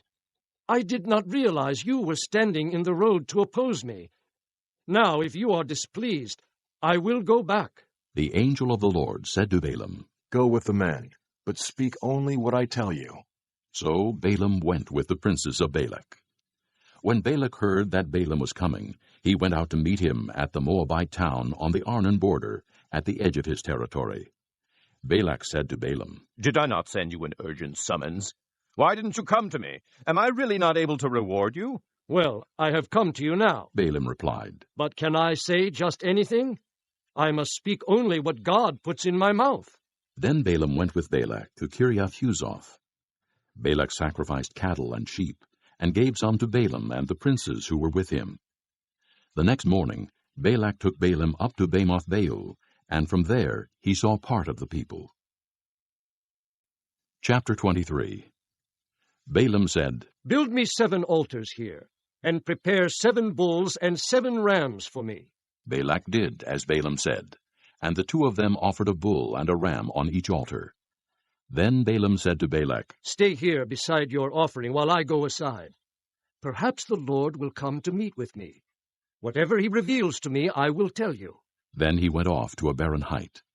God met with him, and Balaam said, I have prepared 7 altars, and on each altar I have offered a bull and a ram. The Lord put a message in Balaam's mouth and said, Go back to Balak and give him this message.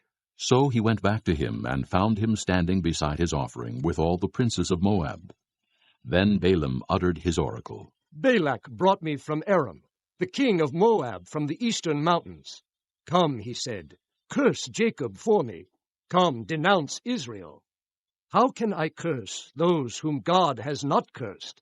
How can I denounce those whom the Lord has not denounced? From the rocky peaks I see them. From the heights I view them. I see a people who live apart and do not consider themselves one of the nations. Who can count the dust of Jacob or number the 4th part of Israel? Let me die the death of the righteous, and may my end be like theirs. Balak said to Balaam, What have you done to me? I brought you to curse my enemies, but you have done nothing but bless them. He answered, Must I not speak what the Lord puts in my mouth? Then Balak said to him, Come with me to another place where you can see them. You will see only a part, but not all of them. And from there, curse them for me. So he took him to the field of Zophim on the top of Pisgah, and there he built 7 altars, and offered a bull and a ram on each altar. Balaam said to Balak, Stay here beside your offering, while I meet with him over there. The Lord met with Balaam, and put a message in his mouth, and said, Go back to Balak, and give him this message. So he went to him, and found him standing beside his offering with the princes of Moab. Balak asked him, What did the Lord say? Then he uttered his oracle. Arise, Balak, and listen. Hear me, son of Zippor. God is not a man that he should lie, nor a son of man that he should change his mind. Does he speak and then not act? Does he promise and not fulfill? I have received a command to bless. He has blessed, and I cannot change it. No misfortune is seen in Jacob, no misery observed in Israel. The Lord their God is with them. The shout of the king is among them. God brought them out of Egypt. They have the strength of a wild ox. There is no sorcery against Jacob, no divination against Israel. It will now be said of Jacob and of Israel, See what God has done. The people rise like a lioness. They rouse themselves like a lion that does not rest till he devours his prey and drinks the blood of his victims. Then Balak said to Balaam, Neither curse them at all, nor bless them at all. Balaam answered, Did I not tell you I must do whatever the Lord says? Then Balak said to Balaam, Come, let me take you to another place. Perhaps it will please God to let you curse them for me from there. And Balak took Balaam to the top of Peor, overlooking the wasteland. Balaam said, Build me 7 altars here, and prepare 7 bulls and 7 rams for me. Balak did as Balaam had said, and offered a bull and a ram on each altar. Chapter 24. Now when Balaam saw that it pleased the Lord to bless Israel, he did not resort to sorcery as at other times, but turned his face toward the desert. When Balaam looked out and saw Israel encamped tribe by tribe, the Spirit of God came upon him, and he uttered his oracle. The oracle of Balaam, son of Beor, the oracle of one whose eye sees clearly, the oracle of one who hears the words of God, who sees a vision from the Almighty, who falls prostrate, and whose eyes are opened. How beautiful are your tents, O Jacob, your dwelling places, O Israel! Like valleys they spread out, like gardens beside a river, like aloes planted by the Lord, like cedars beside the waters. Water will flow from their buckets. Their seed will have abundant water. Their king will be greater than Agag. Their kingdom will be exalted. God brought them out of Egypt. They have the strength of a wild ox. They devour hostile nations and break their bones in pieces. With their arrows they pierce them. Like a lion they crouch and lie down. Like a lioness, who dares to rouse them? May those who bless you be blessed, and those who curse you be cursed. Then Balak's anger burned against Balaam. He struck his hands together and said to him, I summoned you to curse my enemies, but you have blessed them these 3 times. Now leave at once and go home. I said I would reward you handsomely, but the Lord has kept you from being rewarded. Balaam answered Balak, Did I not tell the messengers you sent me? Even if Balak gave me his palace filled with silver and gold, I could not do anything of my own accord, good or bad, to go beyond the command of the Lord. And I must say only what the Lord says. Now I am going back to my people. But come, let me warn you of what this people will do to your people in days to come. Then he uttered his oracle. The oracle of Balaam, son of Beor, the oracle of one whose eye sees clearly, the oracle of one who hears the words of God, who has knowledge from the Most High, who sees a vision from the Almighty, who falls prostrate, and whose eyes are opened. I see him, but not now. I behold him, but not near. A star will come out of Jacob. A scepter will rise out of Israel. He will crush the foreheads of Moab, the skulls of all the sons of Sheth. Edom will be conquered. Seir, his enemy, will be conquered, but Israel will grow strong. A ruler will come out of Jacob and destroy the survivors of the city. Then Balaam saw Amalek and uttered his oracle.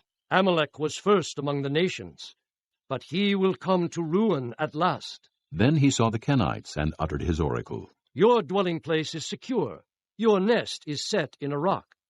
Yet you Kenites will be destroyed when Asher takes you captive. Then he uttered his oracle. Ah, who can live when God does this? Ships will come from the shores of Kittim. They will subdue Asher and Eber, but they too will come to ruin. Then Balaam got up and returned home, and Balak went his own way. This concludes Disc 9. Chapter 25. While Israel was staying in Shittim, the men began to indulge in sexual immorality with Moabite women, who invited them to the sacrifices to their gods. The people ate and bowed down before these gods. So Israel joined in worshipping the Baal of Peor, and the Lord's anger burned against them. The Lord said to Moses, "Take all the leaders of these people, kill them, and expose them in broad daylight before the Lord, so that the Lord's fierce anger may turn away from Israel." So Moses said to Israel's judges, "Each of you must put to death those of your men who have joined in worshipping the Baal of Peor." Then an Israelite man brought to his family a Midianite woman, right before the eyes of Moses and the whole assembly of Israel, while they were weeping at the entrance to the tent of meeting. When Phinehas, son of Eleazar, the son of Aaron the priest, saw this, he left the assembly, took a spear in his hand, and followed the Israelite into the tent. He drove the spear through both of them, through the Israelite and into the woman's body. Then the plague against the Israelites was stopped. But those who died in the plague numbered 24,000. The Lord said to Moses, "Phinehas, son of Eleazar, the son of Aaron, the priest, has turned my anger away from the Israelites, for he was as zealous as I am for my honor among them, so that in my zeal I did not put an end to them.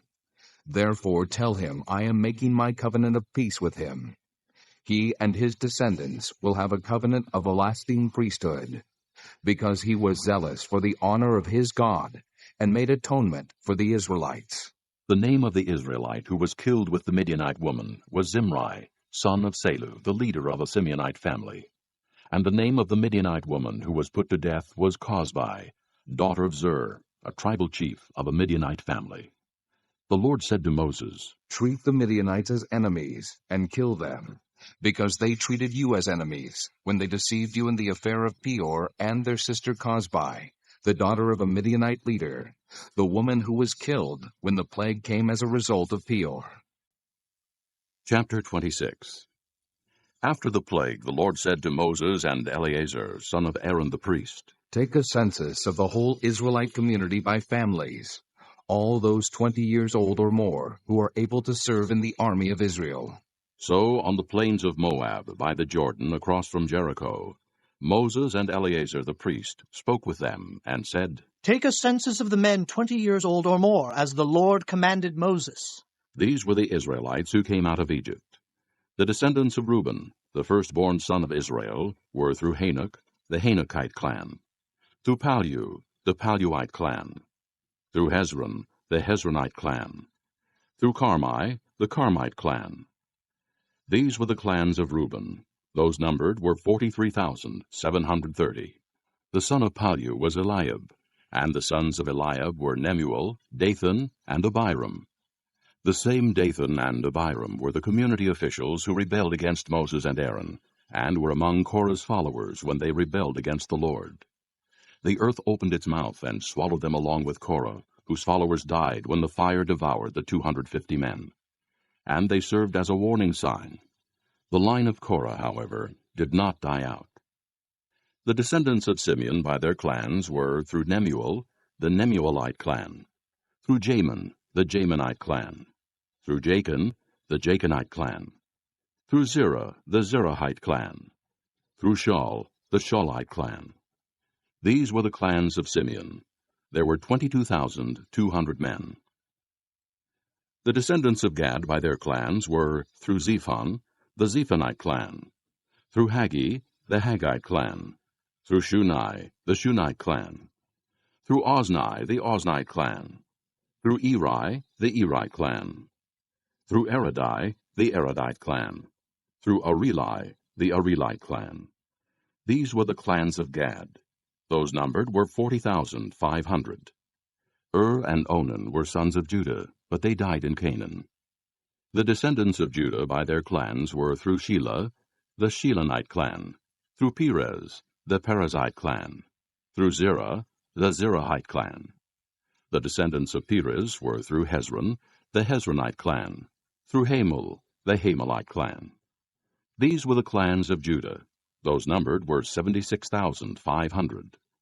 The descendants of Issachar by their clans were through Tola, the Tolaite clan, through Pua, the Puite clan, through Jashub, the Jashabite clan, through Shimron, the Shimronite clan. These were the clans of Issachar. Those numbered were 64,300. The descendants of Zebulun by their clans were through Sirid, the Siridite clan, through Elon, the Elonite clan, through Jaleel, the Jaleelite clan. These were the clans of Zebulun. Those numbered were 60,500. The descendants of Joseph by their clans through Manasseh and Ephraim were the descendants of Manasseh, through Machir, the Machirite clan. Machir was the father of Gilead, through Gilead, the Gileadite clan. These were the descendants of Gilead, through Iezer, the Iezerite clan, through Helek, the Helekite clan, through Asriel, the Asrielite clan, through Shechem, the Shechemite clan, through Shemida, the Shemidaite clan, through Hepher, the Hepherite clan. Zelophehad, son of Hepher, had no sons. He had only daughters, whose names were Mahlah, Noah, Hoglah, Milcah, and Tirzah. These were the clans of Manasseh. Those numbered were 52,700. These were the descendants of Ephraim by their clans. Through Shuthelah, the Shuthelahite clan, through Becher, the Becherite clan, through Tahan, the Tahanite clan. These were the descendants of Shuthelah, through Aaron, the Aaronite clan. These were the clans of Ephraim. Those numbered were 32,500. These were the descendants of Joseph by their clans. The descendants of Benjamin by their clans were through Bela, the Belaite clan, through Ashbel, the Ashbelite clan, through Ahiram, the Ahiramite clan, through Shupham, the Shuphamite clan, through Hupham, the Huphamite clan. The descendants of Bela through Ard and Naaman were through Ard, the Ardite clan, through Naaman, the Naamite clan. These were the clans of Benjamin. Those numbered were 45,600. These were the descendants of Dan by their clans, through Shuham, the Shuhamite clan. These were the clans of Dan. All of them were Shuhamite clans, and those numbered were 64,400. The descendants of Asher by their clans were through Imnah, the Imnite clan, through Ishvi, the Ishvi clan, through Beriah, the Beriahite clan, and through the descendants of Beriah, through Heber, the Heberite clan, through Malchiel, the Malchielite clan.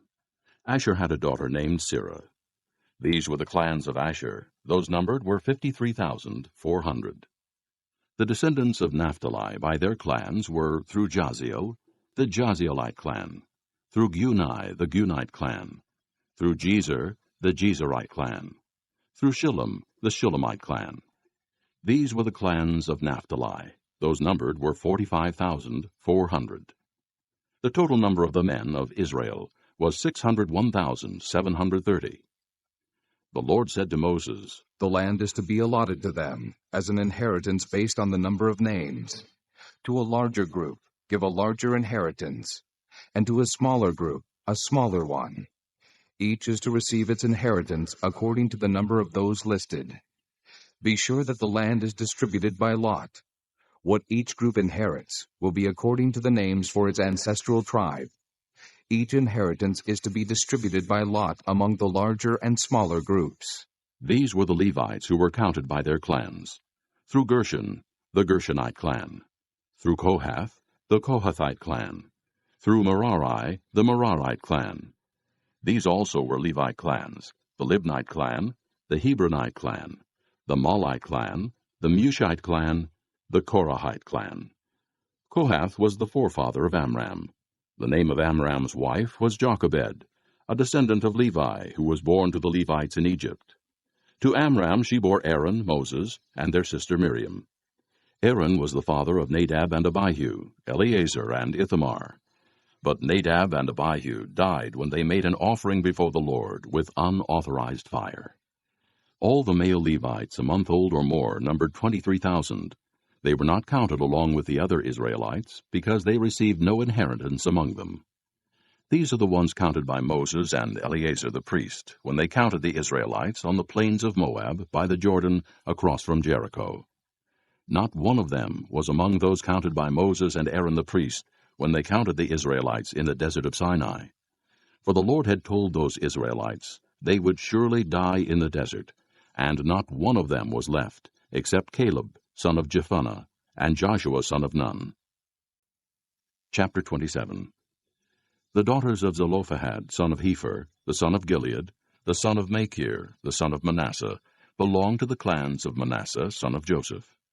The names of the daughters were Mahlah, Noah, Hoglah, Milcah, and Tirzah. They approached the entrance to the tent of meeting and stood before Moses, Eleazar the priest, the leaders, and the whole assembly, and said, Our father died in the desert. He was not among Korah's followers who banded together against the Lord, but he died for his own sin and left no sons. Why should our father's name disappear from his clan because he had no son? Give us property among our father's relatives. So Moses brought their case before the Lord. And the Lord said to him, What Zelophehad's daughters are saying is right. You must certainly give them property as an inheritance among their father's relatives, and turn their father's inheritance over to them. Say to the Israelites, if a man dies and leaves no son, turn his inheritance over to his daughter. If he has no daughter, give his inheritance to his brothers. If he has no brothers, give his inheritance to his father's brothers. If his father had no brothers, give his inheritance to the nearest relative in his clan, that he may possess it. This is to be a legal requirement for the Israelites, as the Lord commanded Moses. Then the Lord said to Moses, Go up this mountain in the Abarim range, and see the land I have given the Israelites. After you have seen it, you too will be gathered to your people as your brother Aaron was. For when the community rebelled at the waters in the desert of Zin, both of you disobeyed my command to honor me as holy before their eyes. These were the waters of Meribah Kadesh in the desert of Zin. Moses said to the Lord, May the Lord, the God of the spirits of all mankind, appoint a man over this community to go out and come in before them, one who will lead them out and bring them in, so the Lord's people will not be like sheep without a shepherd. So the Lord said to Moses, Take Joshua, son of Nun, a man in whom is the Spirit, and lay your hand on him. Have him stand before Eleazar the priest and the entire assembly, and commission him in their presence. Give him some of your authority, so the whole Israelite community will obey him. He is to stand before Eleazar the priest, who will obtain decisions for him by inquiring of the Urim before the Lord. At his command, he and the entire community of the Israelites will go out, and at his command they will come in. Moses did as the Lord commanded him. He took Joshua and had him stand before Eleazar the priest and the whole assembly. Then he laid his hands on him and commissioned him as the Lord instructed through Moses. Chapter 28.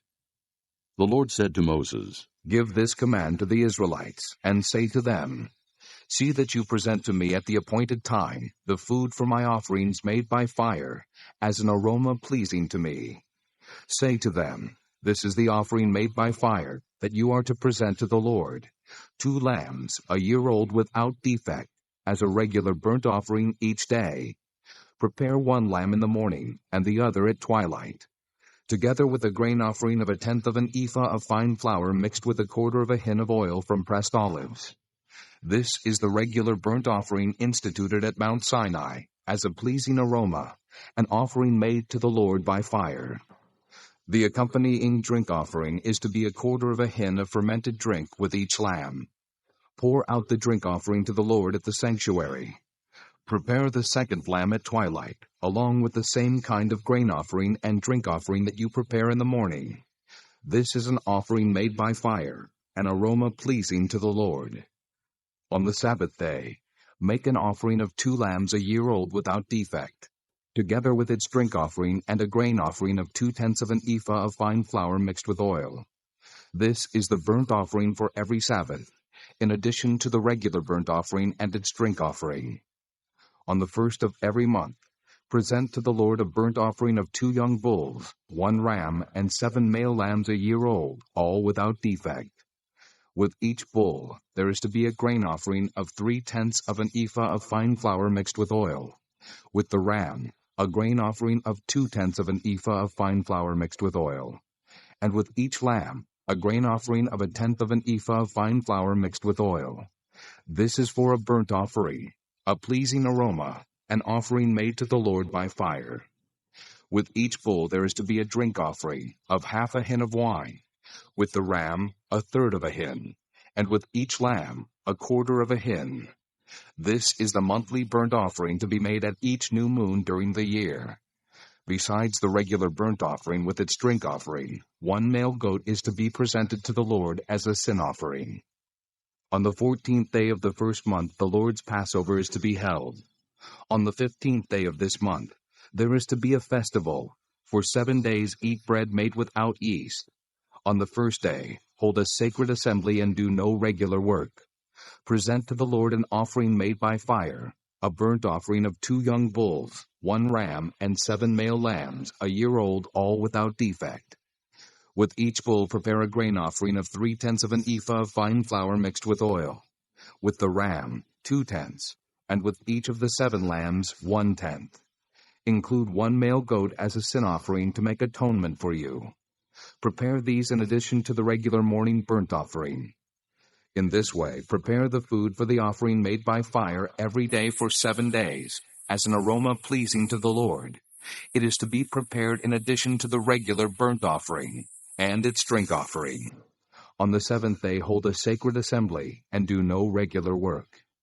On the day of first fruits, when you present to the Lord an offering of new grain during the Feast of Weeks, hold a sacred assembly, and do no regular work. Present a burnt offering of 2 young bulls, 1 ram, and 7 male lambs a year old, as an aroma pleasing to the Lord. With each bull, there is to be a grain offering of 3/10 of an ephah of fine flour mixed with oil. With the ram, 2/10, and with each of the 7 lambs, 1/10. Include 1 male goat to make atonement for you. Prepare these together with their drink offerings, in addition to the regular burnt offering and its grain offering. Be sure the animals are without defect. Chapter 29. On the 1st day of the 7th month, hold a sacred assembly, and do no regular work. It is a day for you to sound the trumpets. As an aroma pleasing to the Lord, prepare a burnt offering of 1 young bull, 1 ram, and 7 male lambs a year old, all without defect. With the bull, prepare a grain offering of 3/10 of an ephah of fine flour mixed with oil. With the ram, 2/10, and with each of the 7 lambs, 1/10. Include 1 male goat as a sin offering to make atonement for you. These are in addition to the monthly and daily burnt offerings with their grain offerings and drink offerings as specified. They are offerings made to the Lord by fire, a pleasing aroma. On the 10th day of this 7th month, hold a sacred assembly. You must deny yourselves and do no work. Present as an aroma pleasing to the Lord a burnt offering of 1 young bull, 1 ram, and 7 male lambs a year old, all without defect. With the bull, prepare a grain offering of 3/10 of an ephah of fine flour mixed with oil. With the ram, 2/10, And with each of the 7 lambs 1/10. Include 1 male goat as a sin offering, in addition to the sin offering for atonement, and the regular burnt offering with its grain offering and their drink offerings. On the 15th day of the 7th month, hold a sacred assembly and do no regular work. Celebrate a festival to the Lord for 7 days. Present an offering made by fire, as an aroma pleasing to the Lord, a burnt offering of 13 young bulls, 2 rams, and 14 male lambs, a year old, all without defect. With each of the 13 bulls, prepare a grain offering of 3/10 of an ephah of fine flour mixed with oil. With each of the 2 rams, 2/10, and with each of the 14 lambs, 1/10. Include 1 male goat as a sin offering in addition to the regular burnt offering with its grain offering and drink offering. On the 2nd day, prepare 12 young bulls, 2 rams, and 14 male lambs a year old, all without defect. With the bulls, rams, and lambs, prepare their grain offerings and drink offerings according to the number specified. Include 1 male goat as a sin offering in addition to the regular burnt offering with its grain offering and their drink offerings. On the 3rd day, prepare 11 bulls, 2 rams, and 14 male lambs a year old, all without defect. With the bulls, rams, and lambs, prepare their grain offerings and drink offerings according to the number specified. Include 1 male goat as a sin offering in addition to the regular burnt offering with its grain offering and drink offering. On the 4th day, prepare 10 bulls, 2 rams, and 14 male lambs a year old, all without defect. With the bulls, rams, and lambs, prepare their grain offerings and drink offerings according to the number specified. Include 1 male goat as a sin offering, in addition to the regular burnt offering with its grain offering and drink offering. On the 5th day, prepare 9 bulls, 2 rams, and 14 male lambs a year old, all without defect. With the bulls, rams, and lambs, prepare their grain offerings and drink offerings according to the number specified. Include 1 male goat as a sin offering in addition to the regular burnt offering with its grain offering and drink offering. On the 6th day, prepare 8 bulls, 2 rams, and 14 male lambs a year old, all without defect. With the bulls, rams, and lambs, prepare their grain offerings and drink offerings according to the number specified. Include 1 male goat as a sin offering in addition to the regular burnt offering with its grain offering and drink offering. On the 7th day, prepare 7 bulls, 2 rams, and 14 male lambs a year old, all without defect. With the bulls, rams, and lambs, prepare their grain offerings and drink offerings according to the number specified. Include 1 male goat as a sin offering, in addition to the regular burnt offering with its grain offering and drink offering. On the 8th day, hold an assembly, and do no regular work. Present an offering made by fire, as an aroma pleasing to the Lord, a burnt offering of 1 bull, 1 ram, and 7 male lambs a year old, all without defect. With the bull, the ram, and the lambs, prepare their grain offerings and drink offerings according to the number specified. Include 1 male goat as a sin offering, in addition to the regular burnt offering with its grain offering and drink offering. In addition to what you vow and your free will offerings, prepare these for the Lord at your appointed feasts, your burnt offerings, grain offerings, drink offerings, and fellowship offerings. Moses told the Israelites all that the Lord commanded him. Chapter 30. Moses said to the heads of the tribes of Israel, "This is what the Lord commands. When a man makes a vow to the Lord, or takes an oath to obligate himself by a pledge, he must not break his word, but must do everything he said. When a young woman still living in her father's house makes a vow to the Lord, or obligates herself by a pledge, and her father hears about her vow or pledge, but says nothing to her, then all her vows and every pledge by which she obligated herself will stand. But if her father forbids her when he hears about it, none of her vows or the pledges by which she obligated herself will stand. The Lord will release her, because her father has forbidden her. If she marries after she makes a vow, or after her lips utter a rash promise by which she obligates herself, and her husband hears about it, but says nothing to her, then her vows or the pledges by which she obligated herself will stand. But if her husband forbids her when he hears about it, he nullifies the vow that obligates her, or the rash promise by which she obligates herself, and the Lord will release her. Any vow or obligation taken by a widow or divorced woman will be binding on her. If a woman living with her husband makes a vow or obligates herself by a pledge under oath, and her husband hears about it, but says nothing to her and does not forbid her, then all her vows or the pledges by which she obligated herself will stand. But if her husband nullifies them when he hears about them, then none of the vows or pledges that came from her lips will stand. Her husband has nullified them, and the Lord will release her. Her husband may confirm or nullify any vow she makes or any sworn pledge to deny herself. But if her husband says nothing to her about it from day to day, then he confirms all her vows or the pledges binding on her. He confirms them by saying nothing to her when he hears about them. If, however, he nullifies them some time after he hears about them, then he is responsible for her guilt. These are the regulations the Lord gave Moses concerning relationships between a man and his wife, and between a father and his young daughter still living in his house. Chapter 31. The Lord said to Moses, Take vengeance on the Midianites for the Israelites. After that, you will be gathered to your people. So Moses said to the people, Arm some of your men to go to war against the Midianites, and to carry out the Lord's vengeance on them. Send into battle 1,000 men from each of the tribes of Israel. So 12,000 men, armed for battle, 1,000 from each tribe, were supplied from the clans of Israel. Moses sent them into battle, 1,000 from each tribe, along with Phinehas, son of Eleazar the priest, who took with him articles from the sanctuary, and the trumpets for signaling. They fought against Midian as the Lord commanded Moses, and killed every man. Among their victims were Evi, Rechem, Zur, Hur, and Reba, the 5 kings of Midian. They also killed Balaam, son of Beor, with the sword. The Israelites captured the Midianite women and children, and took all the Midianite herds, flocks, and goods as plunder. They burned all the towns where the Midianites had settled, as well as all their camps. They took all the plunder and spoils, including the people and animals, and brought the captives, spoils, and plunder to Moses and Eleazar the priest, and the Israelite assembly at their camp on the plains of Moab, by the Jordan across from Jericho. Moses, Eleazar the priest, and all the leaders of the community went to meet them outside the camp. Moses was angry with the officers of the army, the commanders of thousands and commanders of hundreds, who returned from the battle.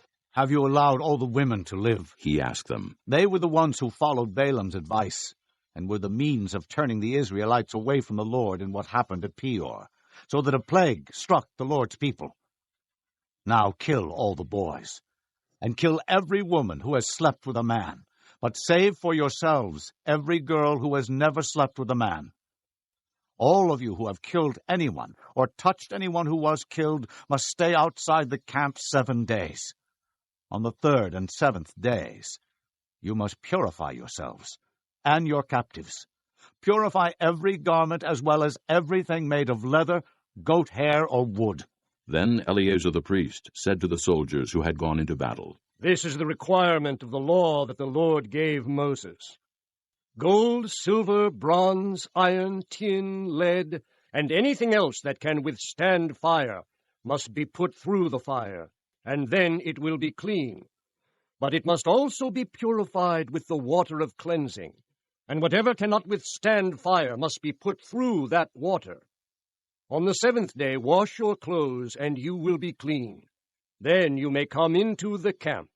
The Lord said to Moses, You and Eleazar the priest and the family heads of the community are to count all the people and animals that were captured. Divide the spoils between the soldiers who took part in the battle and the rest of the community. From the soldiers who fought in the battle, set apart as tribute for the Lord 1 out of every 500, whether persons, cattle, donkeys, sheep, or goats. Take this tribute from their half share and give it to Eleazar the priest as the Lord's part. From the Israelites' half, select 1 out of every 50, whether persons, cattle, donkeys, sheep, goats, or other animals. Give them to the Levites, who are responsible for the care of the Lord's tabernacle. So Moses and Eleazar the priest did as the Lord commanded Moses. The plunder remaining from the spoils that the soldiers took was 675,000 sheep, 72,000 cattle, 61,000 donkeys, and 32,000 women who had never slept with a man. The half share of those who fought in the battle was 337,500 sheep, of which the tribute for the Lord was 675, 36,000 cattle, of which the tribute for the Lord was 72, 30,500 donkeys, of which the tribute for the Lord was 61, 16,000 people, of which the tribute for the Lord was 32. Moses gave the tribute to Eleazar the priest as the Lord's part, as the Lord commanded Moses. The half belonging to the Israelites, which Moses set apart from that of the fighting men, the community's half, was 337,500 sheep, 36,000 cattle, 30,500 donkeys, and 16,000 people. From the Israelites' half, Moses selected one out of every 50 persons and animals, as the Lord commanded him, and gave them to the Levites, who were responsible for the care of the Lord's tabernacle. Then the officers who were over the units of the army, the commanders of thousands and commanders of hundreds, went to Moses and said to him, Your servants have counted the soldiers under our command, and not one is missing. So we have brought as an offering to the Lord the gold articles each of us acquired, armlets, bracelets, signet rings, earrings, and necklaces, to make atonement for ourselves before the Lord. Moses and Eleazar the priest accepted from them the gold, all the crafted articles. All the gold from the commanders of thousands and commanders of hundreds that Moses and Eleazar presented as a gift to the Lord weighed 16,750 shekels. Each soldier had taken plunder for himself. Moses and Eleazar the priest accepted the gold from the commanders of thousands and commanders of hundreds, and brought it into the tent of meeting as a memorial for the Israelites before the Lord. Chapter 32. The Reubenites and Gadites, who had very large herds and flocks, saw that the lands of Jazer and Gilead were suitable for livestock. So they came to Moses and Eleazar the priest, and to the leaders of the community, and said, Ataroth, Dibon, Jazer, Nimrah, Heshbon, Elealeh, Sebam, Nebo, and Beon, the land the Lord subdued before the people of Israel, are suitable for livestock, and your servants have livestock. If we have found favor in your eyes, they said, let this land be given to your servants as our possession. Do not make us cross the Jordan. Moses said to the Gadites and Reubenites, Shall your countrymen go to war while you sit here? Why do you discourage the Israelites from going over into the land the Lord has given them? This is what your fathers did when I sent them from Kadesh Barnea to look over the land. After they went up to the valley of Eshcol and viewed the land, they discouraged the Israelites from entering the land the Lord had given them. The Lord's anger was aroused that day, and he swore this oath: Because they have not followed me wholeheartedly, not one of the men 20 years old or more who came up out of Egypt will see the land I promised on oath to Abraham, Isaac, and Jacob, not one, except Caleb, son of Jephunneh the Kenizzite, and Joshua, son of Nun, for they followed the Lord wholeheartedly. The Lord's anger burned against Israel, and he made them wander in the desert 40 years, until the whole generation of those who had done evil in his sight was gone. And here you are, a brood of sinners, standing in the place of your fathers, and making the Lord even more angry with Israel. If you turn away from following him, he will again leave all this people in the desert, and you will be the cause of their destruction. Then they came up to him and said, We would like to build pens here for our livestock and cities for our women and children. But we are ready to arm ourselves and go ahead of the Israelites until we have brought them to their place. Meanwhile, our women and children will live in fortified cities for protection from the inhabitants of the land. We will not return to our homes until every Israelite has received his inheritance. We will not receive any inheritance with them on the other side of the Jordan, because our inheritance has come to us on the east side of the Jordan.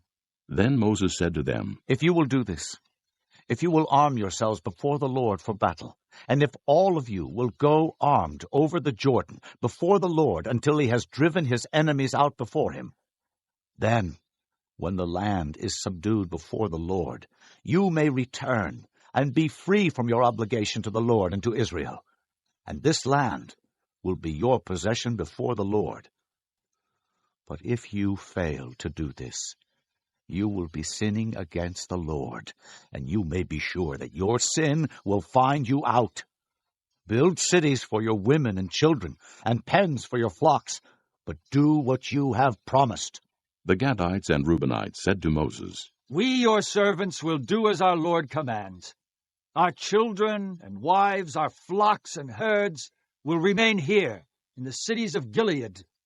But your servants, every man armed for battle, will cross over to fight before the Lord, just as our Lord says." Then Moses gave orders about them to Eleazar the priest and Joshua son of Nun, and to the family heads of the Israelite tribes.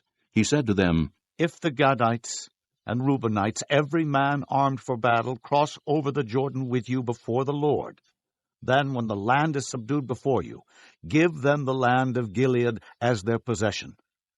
But if they do not cross over with you armed, they must accept their possession with you in Canaan." The Gadites and Reubenites answered, "Your servants will do what the Lord has said.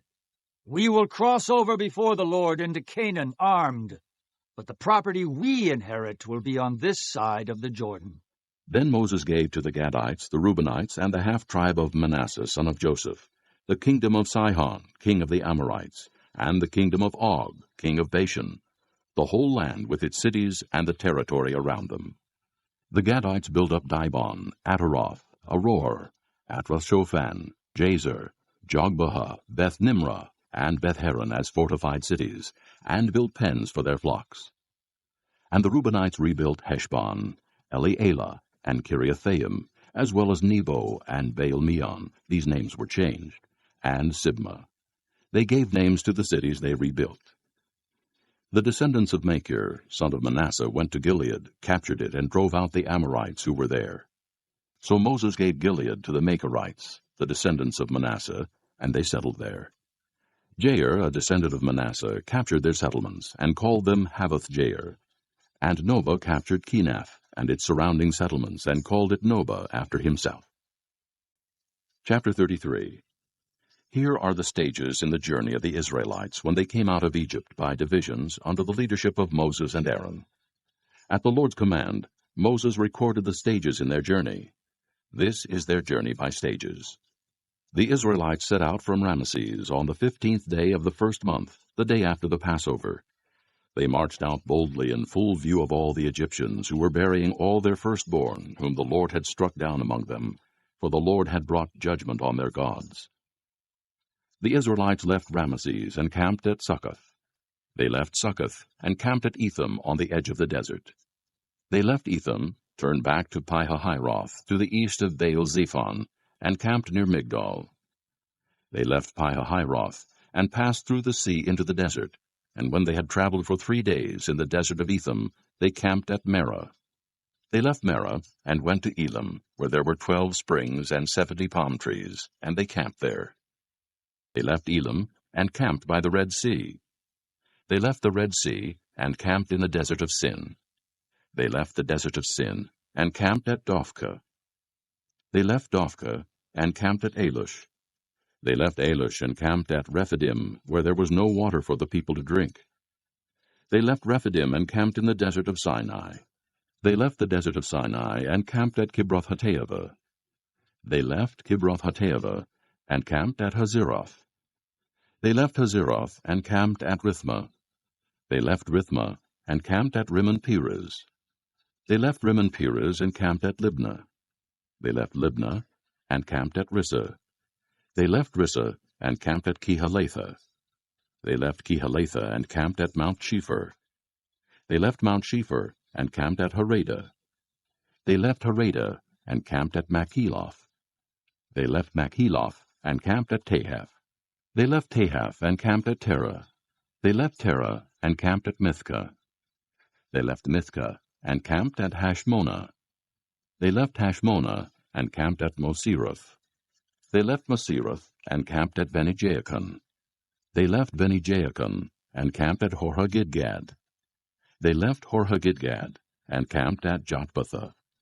They left Jotbathah and camped at Abrona. They left Abrona, and camped at Ezion-Geber. They left Ezion-Geber, and camped at Kadesh, in the desert of Zin. They left Kadesh, and camped at Mount Hor, on the border of Edom. At the Lord's command, Aaron the priest went up Mount Hor, where he died on the 1st day of the 5th month of the 40th year after the Israelites came out of Egypt. Aaron was 123 years old when he died on Mount Hor. The Canaanite king of Arad, who lived in the Negev of Canaan, heard that the Israelites were coming. They left Mount Hor, and camped at Zalmonah. They left Zalmonah, and camped at Punon.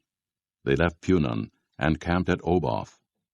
They left Oboth, and camped at Iah-Abarim on the border of Moab. They left Iam, and camped at Dibon-Gad. They left Dibon-Gad, and camped at Almon-Diblathaim. They left Almon-Diblathaim, and camped in the mountains of Abarim, near Nebo. They left the mountains of Abarim, and camped on the plains of Moab by the Jordan, across from Jericho. There on the plains of Moab, they camped along the Jordan from Beth-Jeshimoth to Abel-Shittim. On the plains of Moab, by the Jordan across from Jericho, the Lord said to Moses, "Speak to the Israelites, and say to them, when you cross the Jordan into Canaan, drive out all the inhabitants of the land before you. Destroy all their carved images and their cast idols, and demolish all their high places. Take possession of the land, and settle in it, for I have given you the land to possess. Distribute the land by lot, according to your clans. To a larger group give a larger inheritance, and to a smaller group a smaller one. Whatever falls to them by lot will be theirs. Distribute it according to your ancestral tribes. But if you do not drive out the inhabitants of the land, those you allow to remain will become barbs in your eyes and thorns in your sides. They will give you trouble in the land where you will live. And then I will do to you what I plan to do to them." Chapter 34.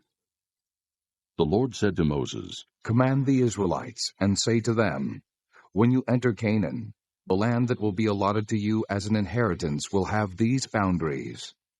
Your southern side will include some of the desert of Zin, along the border of Edom. On the east, your southern boundary will start from the end of the Salt Sea, cross south of Scorpion Pass, continue on to Zin, and go south of Kadesh Barnea. Then it will go to Hazer Adar, and over to Asmon, where it will turn, join the Wadi of Egypt, and end at the sea. Your western boundary will be the coast of the Great Sea. This will be your boundary on the west. For your northern boundary, run a line from the Great Sea to Mount Hor, and from Mount Hor to Lebo-Hamath. Then the boundary will go to Zedad, continue to Ziphron, and end at Hazer Enon. This will be your boundary on the north. For your eastern boundary, run a line from Hazer Enon to Shepham. The boundary will go down from Shepham to Riblah on the east side of Ain, and continue along the slopes east of the Sea of Kinnereth. Then the boundary will go down along the Jordan, and end at the Salt Sea. This will be your land, with its boundaries on every side." Moses commanded the Israelites, "Assign this land by lot, as an inheritance. The Lord has ordered that it be given to the 9.5 tribes, because the families of the tribe of Reuben, the tribe of Gad, and the half-tribe of Manasseh have received their inheritance. These 2.5 tribes have received their inheritance on the east side of the Jordan of Jericho, toward the sunrise." The Lord said to Moses, "These are the names of the men who are to assign the land for you as an inheritance: Eleazar the priest, and Joshua son of Nun. And appoint one leader from each tribe to help assign the land. These are their names: Caleb, son of Jephunneh, from the tribe of Judah; Shemuel, son of Ammihud, from the tribe of Simeon; Elidad, son of Kislon, from the tribe of Benjamin; Buckai, son of Joglai, the leader from the tribe of Dan; Haniel, son of Ephod, the leader from the tribe of Manasseh, son of Joseph; Kemuel, son of Shiphthat, the leader from the tribe of Ephraim, son of Joseph; Elizaphan, son of Parnak, the leader from the tribe of Zebulun; Paltiel, son of Azan, the leader from the tribe of Issachar; Ahihud, son of Shalomai, the leader from the tribe of Asher. Pedahel, son of Ammihud, the leader from the tribe of Naphtali. These are the men the Lord commanded to assign the inheritance to the Israelites in the land of Canaan. Chapter 35. On the plains of Moab, by the Jordan, across from Jericho, the Lord said to Moses, Command the Israelites to give the Levites towns to live in from the inheritance the Israelites will possess, and give them pasture lands around the towns. Then they will have towns to live in, and pasture lands for their cattle, flocks, and all their other livestock. The pasture lands around the towns that you give the Levites will extend out 1,500 feet from the town wall. Outside the town, measure 3,000 feet on the east side, 3,000 on the south side, 3,000 on the west, and 3,000 on the north, with the town in the center. They will have this area as pasture land for the towns. 6 of the towns you give the Levites will be cities of refuge, to which a person who has killed someone may flee. In addition, give them 42 other towns. In all, you must give the Levites 48 towns, together with their pasture lands. The towns you give the Levites from the land the Israelites possess are to be given in proportion to the inheritance of each tribe. Take many towns from a tribe that has many, but few from one that has few. Then the Lord said to Moses, Speak to the Israelites and say to them, When you cross the Jordan into Canaan, select some towns to be your cities of refuge, to which a person who has killed someone accidentally may flee. They will be places of refuge from the avenger, so that a person accused of murder may not die before he stands trial before the assembly. These 6 towns you give will be your cities of refuge. Give 3 on this side of the Jordan, and 3 in Canaan as cities of refuge. These 6 towns will be a place of refuge for Israelites, aliens, and any other people living among them, so that anyone who has killed another accidentally can flee there. If a man strikes someone with an iron object so that he dies, he is a murderer. The murderer shall be put to death. Or if anyone has a stone in his hand that could kill, and he strikes someone so that he dies, he is a murderer. The murderer shall be put to death. Or if anyone has a wooden object in his hand that could kill, and he hits someone so that he dies, he is a murderer. The murderer shall be put to death. The avenger of blood shall put the murderer to death. When he meets him, he shall put him to death. If anyone with malice aforethought shoves another or throws something at him intentionally so that he dies, or if in hostility he hits him with his fist so that he dies, that person shall be put to death. He is a murderer. The avenger of blood shall put the murderer to death when he meets him. But if without hostility someone suddenly shoves another, or throws something at him unintentionally, or without seeing him, drops a stone on him that could kill him, and he dies, then, since he was not his enemy, and he did not intend to harm him, the assembly must judge between him and the avenger of blood, according to these regulations. The assembly must protect the one accused of murder from the avenger of blood, and send him back to the city of refuge to which he fled. He must stay there until the death of the high priest, who was anointed with the holy oil. But if the accused ever goes outside the limits of the city of refuge to which he has fled, and the avenger of blood finds him outside the city, the avenger of blood may kill the accused without being guilty of murder. The accused must stay in his city of refuge until the death of the high priest. Only after the death of the high priest may he return to his own property. These are to be legal requirements for you throughout the generations to come, wherever you live. Anyone who kills a person is to be put to death as a murderer, only on the testimony of witnesses. But no one is to be put to death on the testimony of only one witness. Do not accept a ransom for the life of a murderer who deserves to die. He must surely be put to death. Do not accept a ransom for anyone who has fled to a city of refuge, and so allow him to go back and live on his own land before the death of the high priest.